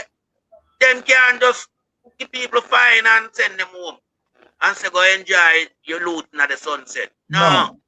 Got the US money involved. And it's a serious larceny offense. When you trick people and take the money and say, boy, you're investor, you give them all very serious. X amount a percentage and a monthly basis. For a term not exceeding 7 years. It make it Right, start hold on. imprisonment with hard labor, you know, see here too, you know. Of course. Hold on a second. You hear what it say? Shall be guilty of a misdemeanor. Read down to section 1. Hold on. To enter into an offer, to enter into an agreement of purpose or pretended purpose of which to secure a profit to any of the parties by reference to fluctuations in the value, depends on the value of any property other than securities. Yes. Shall be guilty of a misdemeanor. Hold on. Other than securities, of a misdemeanor. Hold on. And liable on conviction thereof to imprisonment with hard labor for a term not exceeding 7 years. So hold on a second. Hold on. Does this include it says building societies, cooperative societies, corporations, debentures, industrial and provident societies, securities, which means shares or debentures or rights of interest described as units of otherwise in any shares, securities of the government of Jamaica or of the government of any other country, or rights, whether actual or contingent, in respect of money lent to or deposited with any individual and provident society, cooperative society, or building societies, and include rights or interests which may be acquired under any unit trust scheme under which all property for the time being subject of any trust created in pursuance of the scheme consists of such securities are all mentioned in paragraph whatever of this definition. So it breaks down it what it includes. Also includes shares and unit schemes. Yeah. Here's what's key. It's not a felony. It's a misdemeanor. And you see what from it's a misdemeanor, the judge. No, Ratty, go back. Ratty, it speaks of misdemeanor felony. and liable for conviction. Look at it. Hold on a second. Hold on. You see where it says shall be guilty of? What does it say? Does it say felony there? No. Hold on. All right, good. Hold on now. And with a misdemeanor, the judge has discretion with a misdemeanor. So he can send him home. It's not a felony. Hold on, Ratty. Let me just say something here now. All the judges have a discretion with a case like this way. And on a small money, I talk about 30 billion. You know? Because it's a misdemeanor. Because it's a misdemeanor. That's why. If it said felony, that's different. It's not. It's the other. It's not felony. It's a misdemeanor. The one in there. Read that again and say. Yeah, but the terms and conditions outline, you know, Ratty. We have to look for, you know. It's a serious. If I misdemeanor, this is one serious misdemeanor. No, but the misdemeanor. Well, in terms of criminal activity, misdemeanor is far less than a felony, right? A felony, you're looking at misdemeanor, felony. Misdemeanor are lesser offense. Lesser offense. And with a lesser offense, the judge have the discretion to say, here what? I don't have to send you to prison. Even though it says that you're liable up to, it don't mean the judge have to give you any time. It means that the judge can only give you a maximum. If I'm send you to prison, he can only send you to a maximum of 7 years. That's all that means. All right, yes. All right, Ratty, let me ask you a question. Yeah. So when you talk about over 2,000 investors being defrauded, yeah, and the size of the money, $30 billion, then the judge could have looked on that as something small and classify it as not felony. It's a criminal charges. All right, hold on. Melting pot. Stop. Hold on there. Here it is. In Jamaica, Larceny Act, Section 28. Section 28 deals with fraudulently inducing persons to invest money, which they have charged for, making it a serious offense, a felony. It says it, a felony, where individuals like company directors deceive people into giving them money or property, often carry significant prison time. Well, let me ask you a question. One simple question. Are you reading from the statute itself? No. From the breakdown. All right, I'm reading from the breakdown. No, but the statute, may I read from the statute? And this is where the judge are going to look on. The statute, the judge are going to say, okay, the statute says that if you're guilty, you're only guilty of a misdemeanor, which is a minor criminal offense in terms of the structure of how things are. Even though we are saying it's a lot of money and a lot of investors. And I can sentence you up to 7 years. I don't have to give you any time. It just said that your judge, if you go and sentence him to prison, you cannot go beyond 7 years. But the judge can say, okay, you know what? Go home. And there's nothing we can do. Well, this is why we have serious problem in Jamaica. This is why we have serious problem in Jamaica. I agree. Remember, I've been always saying that the laws, they're poorly written. They need to revise, and that's why they created.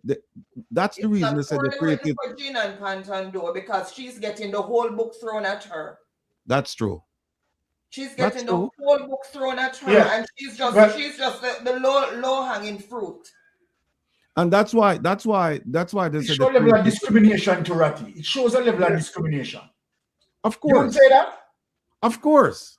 Because Gina and Pantan been given the book. Right? Why them get bail? You know, I don't. And they're more of a flight risk than her. They're more of a flight risk than her. So why is it that she not getting a bail? She go through all of this, and in the scheme of the organization, wouldn't you say that they're more responsible than Gina and Pantan? Responsible than her because they are the big. Of course. Of course. She is the little man down at the desk. I agree with you 100%.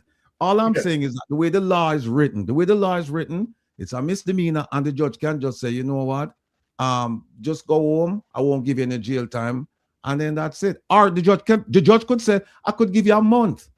It's just that the judge cannot give more than 7 years, and that's why I'm saying to you, I am waiting for the day. And the judge can give the maximum as well. Indeed, yes. But do you think the judge can give them people a maximum? Because here's the thing. Remember, them people have a whole heap of secrets for a whole heap of people in high places, you know. They have a lot of secrets for a lot of people. So you know all kind of deals are going to cut, you know. All right. But Ratty, all right, let us presume for a while, right, based on information out there as it relates to United States possibly involved. Let us say that. If the United States indeed involved as it relates to investors who are affected from the United States, investors who are affected from Canada, right? This would be very serious in the sense of where United States would want to push it. Yes, this would not be a misdemeanor. This would be a felony. Okay. Yeah. He's looking at serious jail time now with this. Yes. But it's just the Jamaican law, the way it's written, right? The way it's written. But you're right. If the U.S. gets involved and she's extradited, or they are extradited, they're looking at some serious time. They're not looking at just come show up for the trial and then you go home. No. Probation. Yeah. No, they're not looking at probation. In fact, I'm glad I mentioned the word probation, because this judge could easily say, I'm going to give you probation, keep your nose clean for a year, and then that's it. The judge could easily do that. In the US, though, because it's not a misdemeanor, it would be a felony. You're looking at prison time. What about what's the duration of time that could be, meted out to them if the United States is involved? It depends. It depends if it's not. I'd have to go back and look at the federal statute to see whether it's a state case or it's a federal case, because the penalty would be different. But that would be a federal case, Ratty, no doubt about it. Well, then if it's a federal case, then you're talking about some serious time. And not only that, not only serious time, but time served. Because in a state case, generally speaking, you serve a third of your time and then you're eligible for parole. Yes. Whereas in the federal case, you serve about 90% of your time. I don't stand for time of sentencing them. Federal charge, If you have more people who just scan them and trick them and take them money. I remember the second just want to say, just close us out because we don't get to finish that, and time is up on us. We're going to have to finish it the next time, right? Because we don't even touch Andrew Wallace yet, right? But close us out, Melting Pot. Yeah, well, I look on federal charge, Cross Creek, and the rest of players them. Yeah? Zachary Harding and his daughter and his son. Yeah, the whole of them. Andrew Holness as well. You understand? Because, remember, at the same thing I look on like what Adam Stanford do with the investors them, And take the money come to film one business, Orchestrating a 2020 game. And you see how long in there prison. And say, team time, I got dead in a prison. Well, how much years Stanford get? Stanford get over 70 years, Yeah, man, Stanford not ask about the daylight. Yeah, man, I'm not ask about the daylight. At the same charge, you apply to this. Because I like the first offense, Ratty, remember, said. That means if the United States deal with this federal case, and that cross carrier looking over 70 years. Yeah, man. I serious thing, I tell you. Penalty serious. And then them have the victim testimony at the end of the trial when them come and start crying and say, you mash up them life and all of that. The judge and that people in Jamaica, but them play with the case them in Jamaica because the one of them are sleep in a bed when night come at 6 o'clock and it does up the one of them gone in a bed. You understand? So when me I say right now, we need foreign intervention in this. I'm like, it affect a lot of US citizens and Canadian citizens. I'm like, the US dollar involved in it because now Uncle Sam can come in and demand justice for him citizens them and demand him money back. Yeah, and these people have to face federal charge. It can't be no misdemeanor with them criminal here. Yeah, because we are look on how comes a guy with stole so much money from so much people, get station bail? Him don't even get handcuffed. You know, see a petty thing I go on in a Jamaica, man. Wrong. That is fundamentally wrong. Fundamentally wrong. So me I say, make sure me not get a youth in a handcuff, Police down at Jamaica where I go like in a bed with grass screen. Yeah? And the government. Make sure when they get a youth them. Melting Pot, hold on there. We have a caller up on the line here. Yes, caller, go ahead. Mighty God, Pot. Hold on the Pot. Mystic, hold on. Never question here, Mystic, please. Yes. It bother me because my own research are going on. I just want to know the question. Yeah, speak up loud because you're coming a little bit low. Amplify the tone or the mic settings or something. You can hear me better? Oh, okay, good. You're good. All right. Just to ask you a question. Yes. With government, sorry for jumping off the topic, bro. I'm just doing my own research and I'm trying to put my own dots together, but just listen, I just need to know one question. Which government came in with the policy of the 16-year-olds being legal? Please tell me. All right. I honestly don't know it off the bottom of my head. Honey, just do a quick research and tell him. And also, if you can tell me who was the one that passed that legislation for the 16-year-olds to be eligible for, Yeah. All right, just hold on. Okay. We are going to. All right, we are going to put the information in the chat because I don't know that off my head right now, right? Yeah. So I'm going to put that in the chat so you can see it. All right, bless up everybody, bless up. Blessings. Everybody. Just, you know what I mean? I'm just trying to put my own thing together, so I just need to fill in that blank. You know what I'm saying? Yeah, we are going to put that in the chat because wife is researching it right now. All right, thank you so much. Blessings, my brother. Okay, cool. All right, cool. Yes, Martin Pot, go ahead. Yeah, so I was saying along the line of pursuing justice, yeah, in regards to crime committed, yeah. I see when them go for the ghetto youth, them handcuff them and then brutalize them, yeah. But when you go for a guy and them people that don't know where crash you do, crash this crime, the seismic of it, far outweigh where them little youth down in the ghetto are going with. But we see Kasky get some, treatment of royalty. And we have said that must stop. Arrest mean arrest. What is the procedure when you go to arrest a person? You handcuff them, regardless of who. And you apply the same measure where you always apply to people from the underprivileged community who commit the same crime or lesser crime. You understand? So when I see how them operate on the day in question, that was a PR. That was like Royal Reed, early morning, down in Reed. You understand? Go ahead. Yeah, hold on a minute. Yes, go ahead, caller. Yes. Was you Crosby charged under the body of laws of fraud, or is larceny? Because larceny is a far less offense than fraud. Yes, I think it would be larceny. It was under larceny. Well, that is very bad because under fraud, you would have obtained the money by deception. But in the absence of fraud, it is on the larceny. But hold on, there's some fraud element. Fraud involves a broader scheme of intentional misrepresentation. Larceny is a joking charge compared to the damage that has been done and the huge sums of money. Carla, hold on, Carla, because let me just try ensuring that I'm giving you the accurate information, because I think that there's some element of fraud there. Fraudulently inducing persons. Yes, fraudulently to which is a breach of Section 28 of yes. the Larceny Act. Yes. So there's some element of fraud is there. But it's still under the larceny and fraud.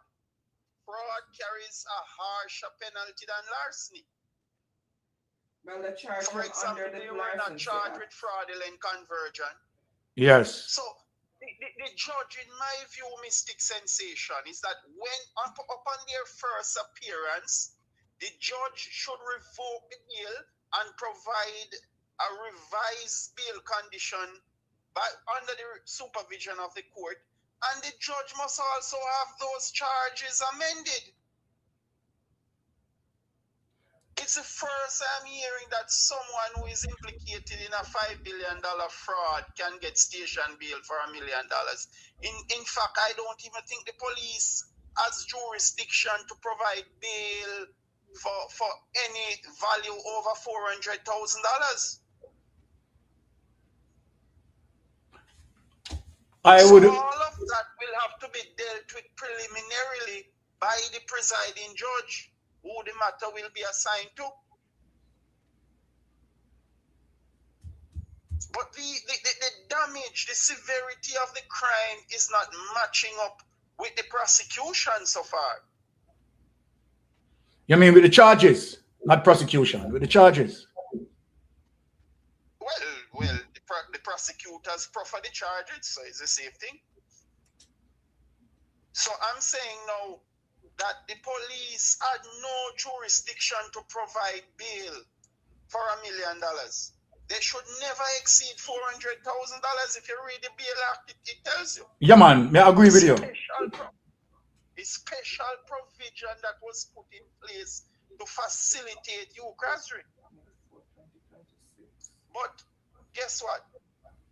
I think the judge, even if the judge is going to have any sympathy on usury, initially, the judge is going to stamp his or her authority on the case because the judge wants a piece of the action too, you know. Yeah. You think the judge going to see the police override him or her like that and know that he, the judge, has the power, not the police, in a situation where the matter reaches the court? The judge is going to want a piece of the action. So I expect a lot of amendments and revocation of bail bond when it reaches the court. The judge is not going to let this slip from her jurisdiction.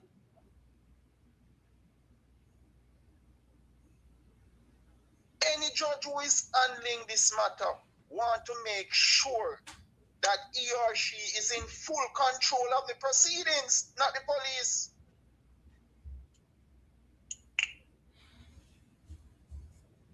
So I am saying, Mystic Sensation, yes, that the police deliberately left out fraudulent charges that should have been otherwise proffered against you, Krasri.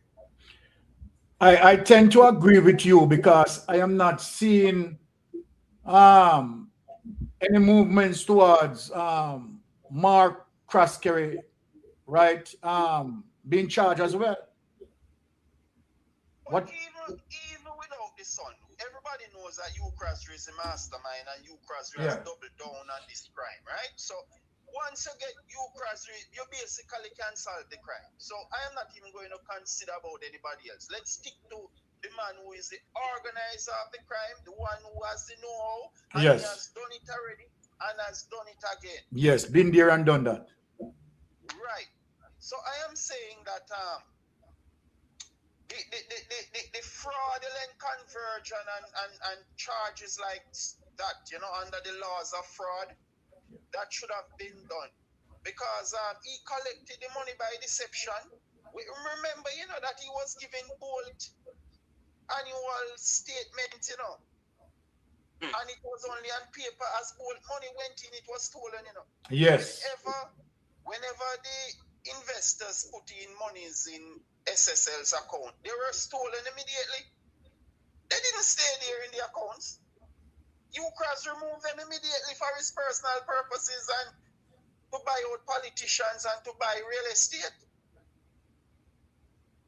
So everything that happened in SSL is fraud. But we are seeing different things now where they are charged under certain regulatory issues like the Bank of Jamaica and whatever, FSC and all of that, not complying with those regulatory bodies. Those aspects are civil matters, you know.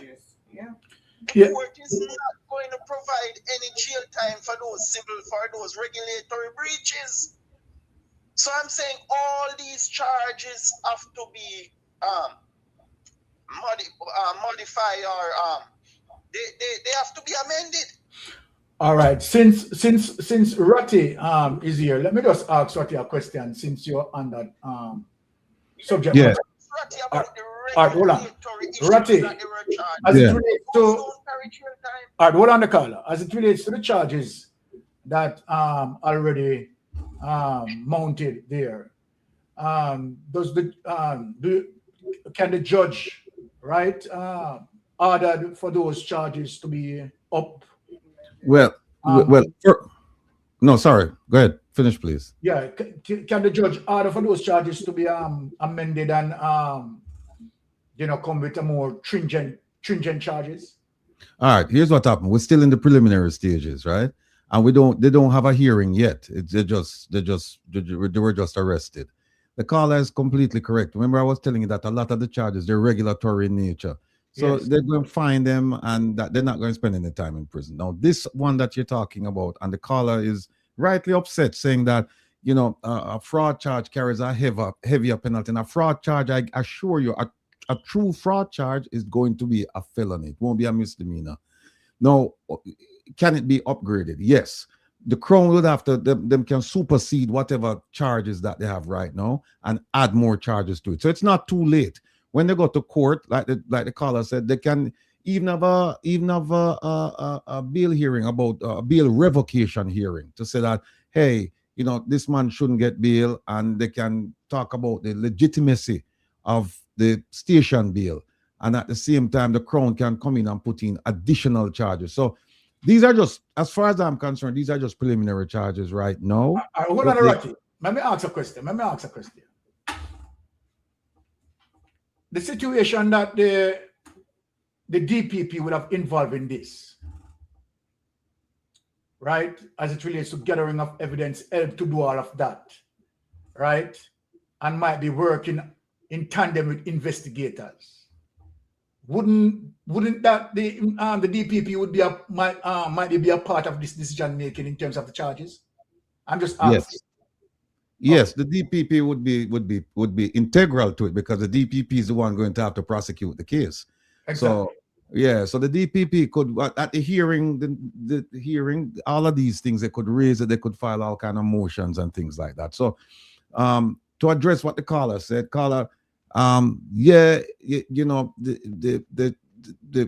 based on what we know about the acts, financial acts or misdeeds committed by SSL, it would seem that a harsher charge or a greater charge would be the prudent thing to do. But because it's not there yet, it's not the end of the world. When they go to court, as you alluded to, they can supersede it and add more charges. So let's just wait and see what happens when they get to court.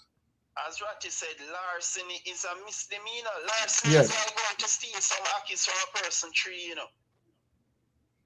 or to steal some biscuits or something from a shop. Yeah, man, we know what force entry. We know. I mean, it's a basic thing. Like, all right, if someone drop his purse, and you knowingly pick up the person's purse and take the money from it, that is larceny. Well on the caller. Fraud comes with coercion. Yeah, we understand that. Larceny is a felony. Well on the caller.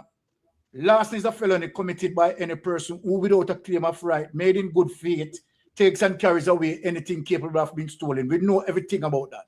We have under larceny, we have simple larceny, we have larceny, right? You have all sorts of larceny. So we know the definition, we know everything where is that. And we do agree with you in terms of fraud. Right? Yes, so that the fraud is a higher nothing that happens at SSL was larceny. It's strictly grand fraud. Exactly. I agree with you. As Melting Pot put it, punishable by many years. Remember that Olin got 6 years in Turks and Caicos and 30 years in America, At least that was the sentence was pronounced. I don't know if he spent all that time. But the point that Melting Pot was making is that if the investors overseas report this matter to the Senate Foreign Relations Committee or to their congressmen, and they get to the State Department and extradition proceedings take place, these guys can easily look at 50 years. All right. And you, Crosby, at his age, would not come back out on the street. All right. Hear what I'm saying, These guys not going to refund any money. In closing, these guys do not intend to refund any money, because you, Crosby, is not going to pay twice. You would have paid the Prime Minister already, pay guys like Daryl Vaz or whosoever in power. So he's not going to pay the investors $1.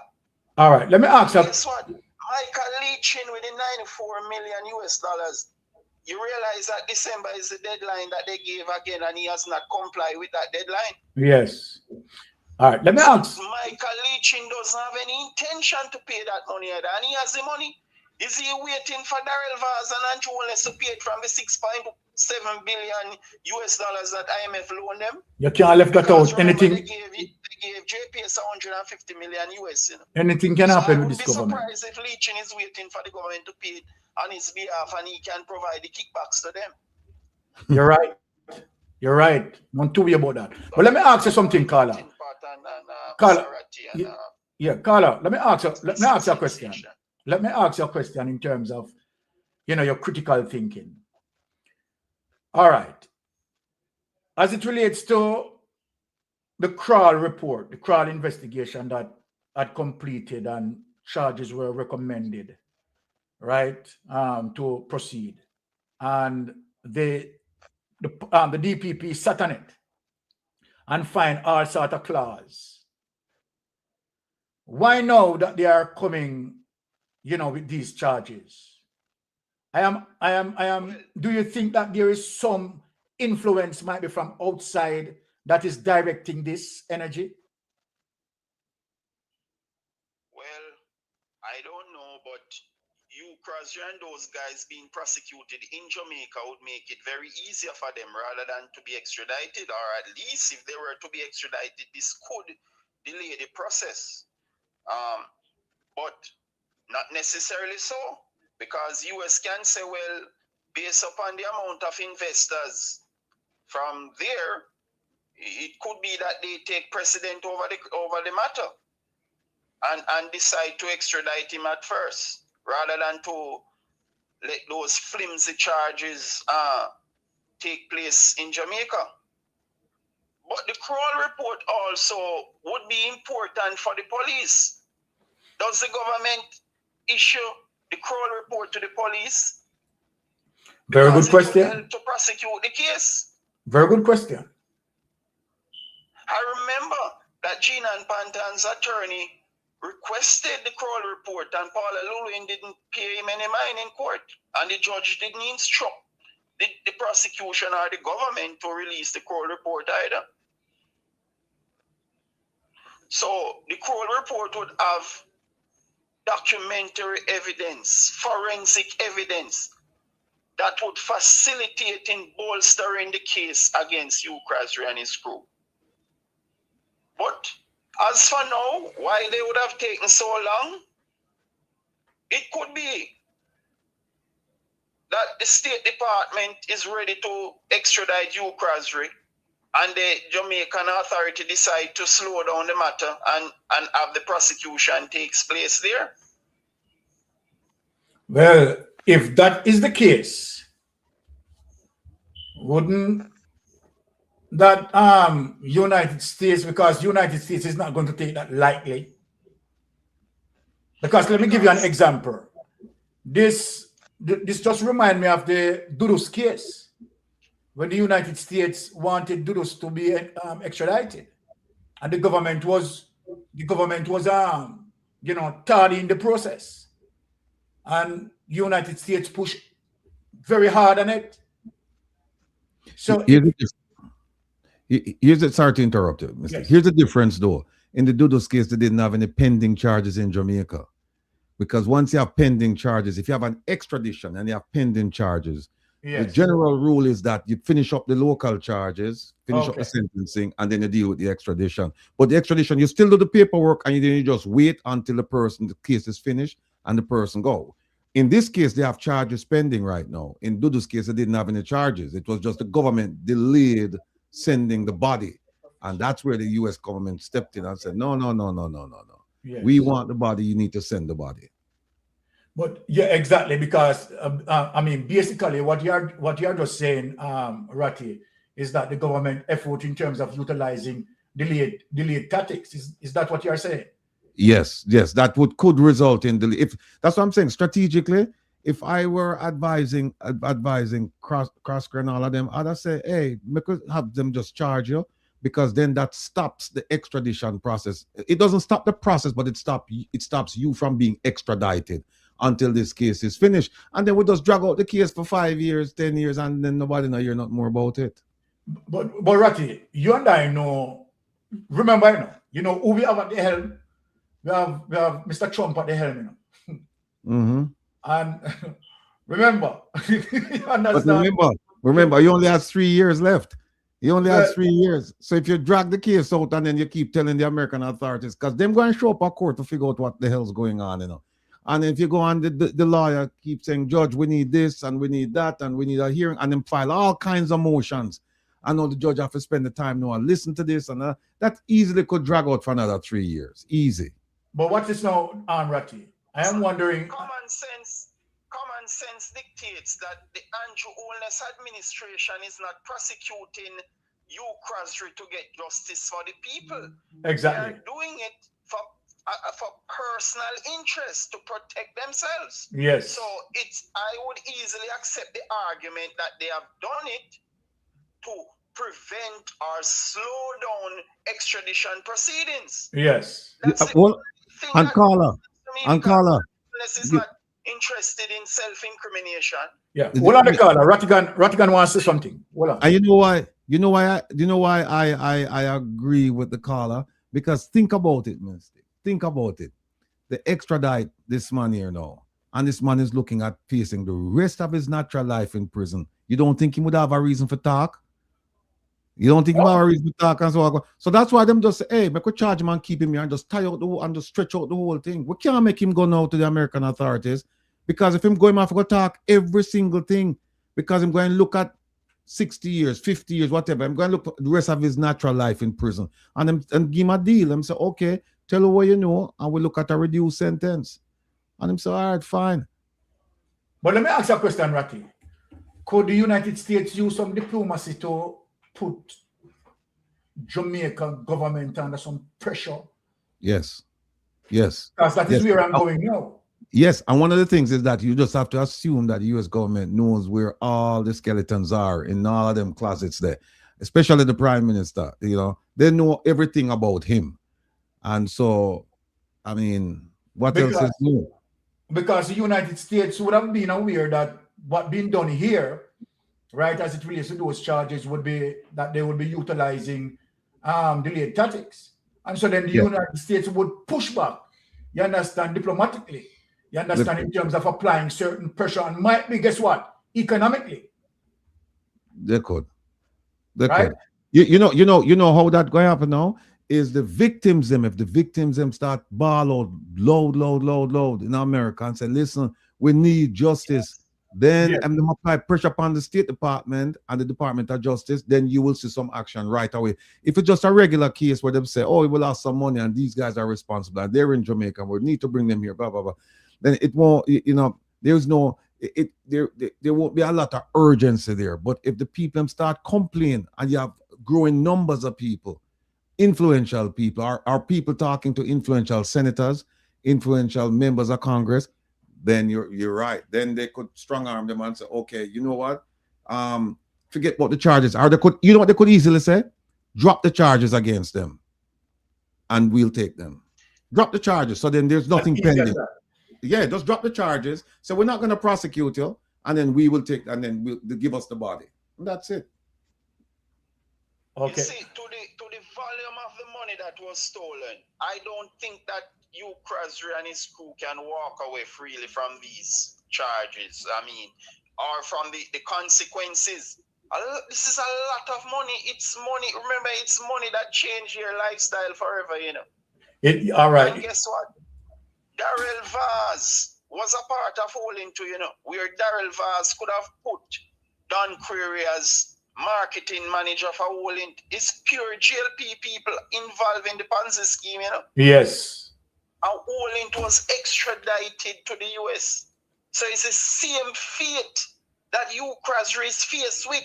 But Andrew Holness is trying to help him as much as possible to dilly and dally from the consequences.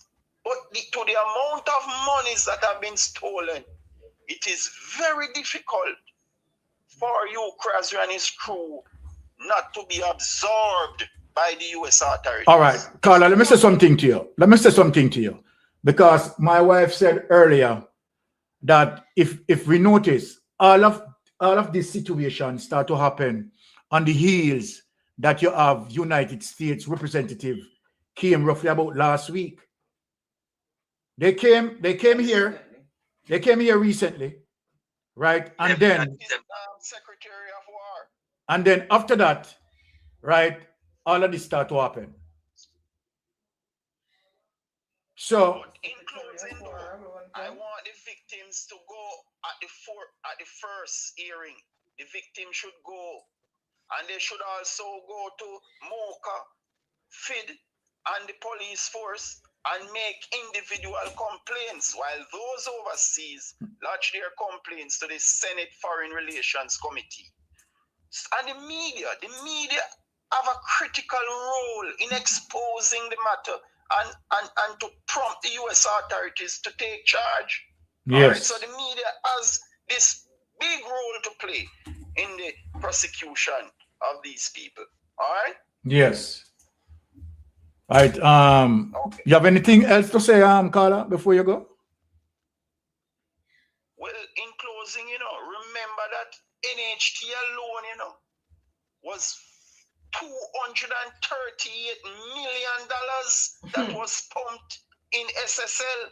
And you have 4 other entities, including National Health Fund, Banana Catastrophe Fund, and 2 other government agencies.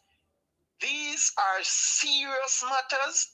The opposition should press on this matter, follow through, and to make sure that these people are locked away in prison. And not only that, but their assets must be found and put into the consolidated fund so that Jamaicans can have a better life. Look, fully agreed. Set out on a path, to suck Jamaicans dry, to make sure that everybody else is poor and they are rich. And let me tell you something, the consequences must be severe. Everything that is bad, Darrell Vaz is a part of it. I am telling you that Darrell Vaz was big in Olint. Big in Olint. Yes. Right? And now his last name is on SSL's office building. So everything that is bad, Darrell Vaz's name is in it. And it has been happening all these years. And you have this man now in charge of Hurricane Melissa's relief. Hundreds of millions of dollars that there is no accountability as to how those monies will be spent. And then you have this 6.7 billion IMF loan, US dollars. This guy has no integrity to preside over all these billions of dollars. When is one way Darrell Vaz plays, and is to extract and embezzle public funds and enrich himself. This guy is a local multi-billionaire, and what he makes his money from politics. Very serious. And they are also defending Michael Leachin. You notice the amount of delays that Michael Leachin is getting instead of repaying the investors. Michael Leachin is saying now that he doesn't even have the deposits to return the people's deposits. Wow. They are writing to them and telling them that 2026, 2028, they can get back their deposits. So not even the deposits the people can get back. So I don't know if the investors are going to get back their 94 million US dollars. You know how many billions that in Jamaican dollars? Michael Leachin prefers to suffer the same fate as you, Krasri, instead of paying back those monies. He's not going to pay back that. So that's another SSL on the horizon. It's just that he's politically connected while the people and the bondholders have not exposed him as yet. Who is in charge of the bond? Christopher Zaka, a strong labor right. He's spearing Michael Leachin right now from losing NCB Group are being sent to prison. So all of these people who are involved in stealing public funds and moving monies and helping each other, they are all labor rights. Yeah, and that's plain to see. Intricately connected to the Andrew Willis administration. But the people, man, the people have to march out. Make sure that the court date they go out there, man. Yeah. They can't leave this to the authorities. They have to play an active role. The investors, they have to play an active role. And civic society too, because a lot of taxpayers' money is gone in it deliberately. And politicians would have collected back those monies underneath the table in their personal pockets. Okay. So these are serious matters, Mystic. Yes, and, I do believe. I do believe. Let us press along. Okay? Exactly. And thank you for your input. Right. Yes, all right. At the end of the day, right, I think the power is in the people's hand. Power's always been in the right. people's hand. And I mean, if we don't get justice, right? I mean, again, I think we have to unite as one people, right, and deal with the situation. Identify, you understand, the wrong and deal with it accordingly. Unite, and nothing beat that in terms of the people unity. Ratty, you want to say anything in closing? Sorry, Ratty, melting pot was, yes. Let me just bring back melting pot there, and then let us go to you, Ratty, for closing. Yes, melting pot. Yeah, I mean, you know, I like the caller. You know, yes. Some solid point, yeah. And I also have to endorse what I'm saying about the opposition. Then the opposition throw some weight behind this. You know, because the opposition have a more, you know, powerful voice now than when it occurred. Yeah. With the amount of representative in parliament, the opposition need to strongly, you know, throw some weight behind the whole scenario surrounding SSL saga. And I mean, we know primarily that, you know, the government is protecting the sky, Ukraine, yeah? And in so doing, protecting Ukraine, protecting themselves, because we know the Prime Minister heavily involved in it, along with Darrell Vaz and many more people. We hear about Delano Seabright used to regularly frequent with SSL. You understand? So we know everything we are going there. So. But United States, yeah, as what the caller said, have the authority on behalf of the investors them who are citizens in America, and also coinciding with the fact that US dollar was part of the fraud. They can step in, and no matter whether the good local authority them are going with, because US know the game where they are playing at Jamaica, you know. The Creole people them in the UK know the game we are playing at Jamaica. Yeah, it's not a secret as the game we are playing at Jamaica. Them know it's a heavily corrupted, highly corrupted society run by a highly committed, corrupted party. You understand, where the leader corrupt to the poor. So them know the style of players them where them have a deal with in Jamaica. So they won't look at it as just what Jamaican law enforcement are saying and the charges that they're against. These men must be charged with fraud, not no misdemeanor. Simple as it. Now, these are fraud committed over extended period of time, and it's a second reoccurrence in Jamaica involving the same Ukraine, using the same mechanism. You understand? Because this lady on her 60 million, it never go in them account. It was just put in his pocket. You understand? And many more investors' money was, you know, dismissed just like that. And people are getting bogus statement. Even Usain Bolt get bogus statement. Even him get bogus statement, and I won't go too much into that. Yeah? Because him thing was inflated, you know, in terms of where them same have there. But I know where him put there. You know how much him put in it. Yeah?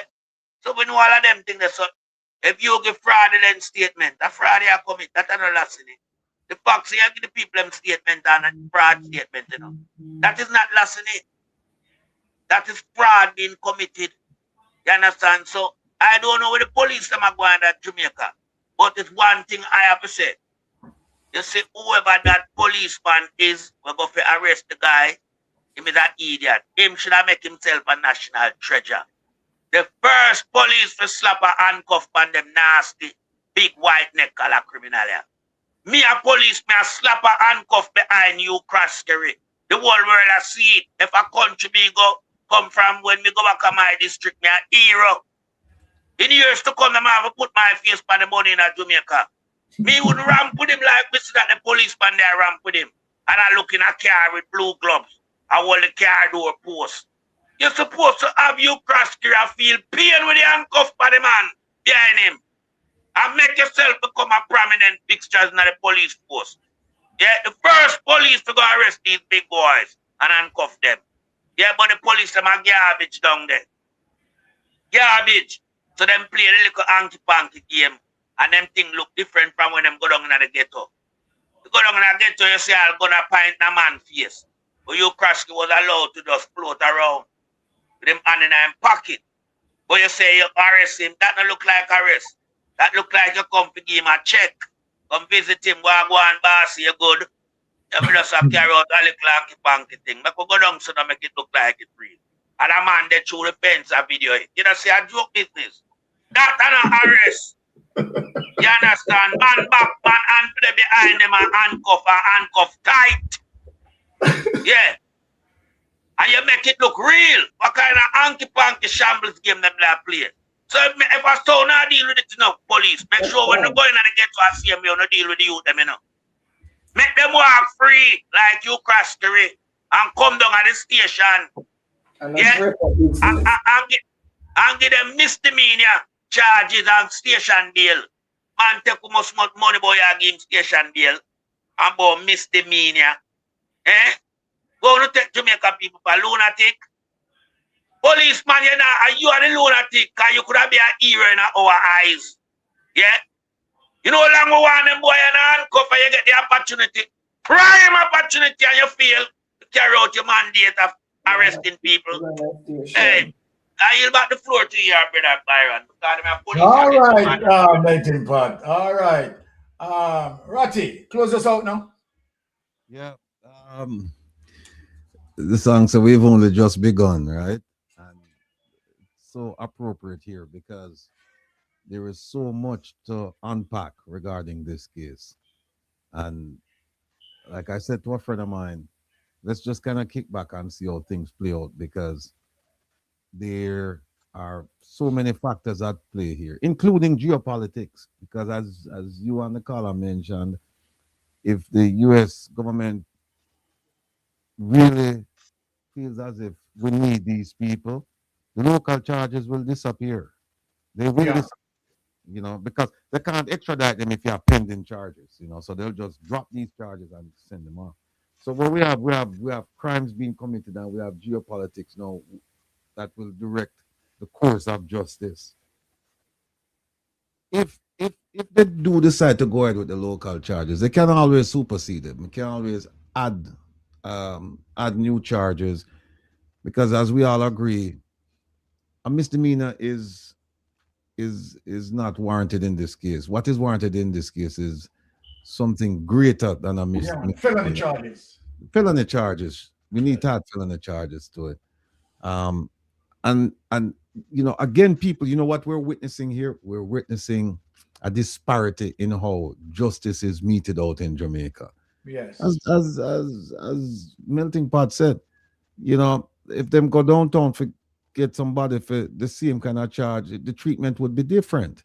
And they probably wouldn't give no bail or anything like that. So we have to realize that we have one set of laws in Jamaica, but the application is different, how they apply. You open the law book, you know, it's one set of laws there, and you would say, okay, this is good for everyone. But no, it's not good for everyone. The application is different. And therein lies the problem. So, you know, the next coming weeks or so, we'll see what happens. When is the first hearing? It's January when? I don't know. 26. January 26th. 26th. Okay, fine. So we have a few weeks. Less than 4 weeks to see how things work out, and then we'll just go from there. So people just sit tight and watch the run-ins. But again, you know, they put out these charges, and like the caller said, if you look at the charges, most of them are regulatory charges. It's a fine, you know, with the Bank of Jamaica Act and FID Act and or FST, whatever it is. You know, this is the one that can really send them to prison, this larceny one. But it shouldn't be larceny. It has to be bumped up to something else, because what they did was just far worse than larceny. Far worse than larceny. But you know what? Should the U.S. government get involved, and we believe that if they're not involved, they're on the cusp of getting involved, then we shall see how justice is meted out to people like these people here, because what they did was just completely wrong. I mean, you know you're supposed to register, you know you're supposed to this, you know, and you just violate all of those procedures, and you continue to collect money, and then now the company is no longer around and the money is gone, and then the police they botched up the crime scene. Yes, you're right, Mystic. There you have digital evidence, but still, digital evidence can be rejected in court depending on how it's presented. Because if it's a lawful search and seizure, they can just say no. And you know, it's sad. We would like to say we have confidence in the JCF, but frankly speaking, we don't. We don't. And any card can play. You know, evidence can disappear, or suddenly people grab some evidence that they shouldn't grab intentionally, and then the evidence gets thrown out, and then the criminals will walk free. These things happen. But let me say something to you, Ratty. And give me your true perception about this. As you pointed out, as it relates to the blatant corruption that we have seen with the police, right? They are bragging about crime down, Ratty. Your true perception. Tell me your true perception as it relates to them bragging about murder, particularly murder, is down. Listen, do not for one moment, my Jamaican people, I'm begging you, I'm imploring you, I'm beseeching you, I'm begging you, do not for one moment believe these statistics. Do not. I asked them for statistics about 4 or 5 months ago. Under the ATI, they're supposed to give it to you within 30 days.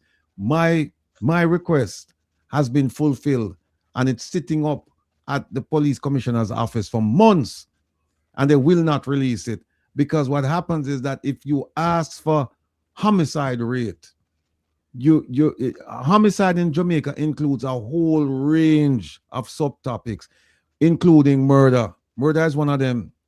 They have one of them called death investigation, where they probably have hundreds of people in that, where they're claiming that we don't know how these people died. We're trying to figure it out. The man get a shot in a place which part him couldn't shoot himself, you know, and them say yes, and the angle and all that. They say, yeah, we're trying to figure out how this person died. Hundreds of people in that category. At least the last time I checked, there was between 2016 and 2 years ago, a couple hundred people. And so I don't believe them, and I'm asking them, because if you look at the categories that they have all kinds of categories where they put dead people in. And I was told that one of the things that they do is when they want to lower the rate, them just push some people in a certain category. You know, them just push them in a certain category to mask the true number. But here's what happened, people. Those of you who would say, no, man, the number is accurate. First of all, you cannot prove to me that number is accurate. But let's just say you can prove to me that the number is accurate. Let's just say I am willing to accept it. The number is accurate. I have one question to ask you. Will you now sleep with your doors and windows open? Will you now sleep with your doors and windows open? Because they're saying that they've cut murders by 40-something%. So now you can sleep with your doors and windows open, man. Nothing to worry about. Go ahead and do it. Go ahead and do it. You'll never do it. You'll never do it. So part of that is the perception of crime, and it's not just the stats. Because here's what happened with the stats, you know. You can do all kinds of things with stats. You can twist, turn, you can do all kinds of things with the stats. But you see, with somebody's perception, it's difficult, because that's a lived experience. And if somebody knows, hey, me can't, despite what they must say, me can't leave my door and my window open, and I'm not going to do it despite what they must tell me about crime down 40-something%. No, it's rubbish.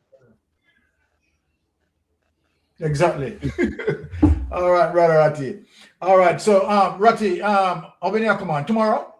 Yeah, tomorrow we have a short program because toward New Year's Eve, we just want to come nice with the people and give them a couple of things, you know, run through some things and open the phone line, take some calls, and we hope to finish by 10. Yeah. Okay. All right. So, wifey, close us out. Okay. All right. So we want to say thanks for persons passing through again to Mystic Sensation, right? Great panel as usual, right? Blessings to Brother Ratty, blessings to Melting Pot.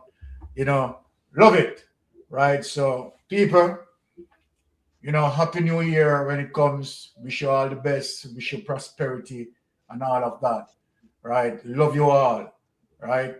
And of course, have a wonderful, wonderful rest of your weekend. All right. Thank you. Blessing. Ratty. Bless yourself.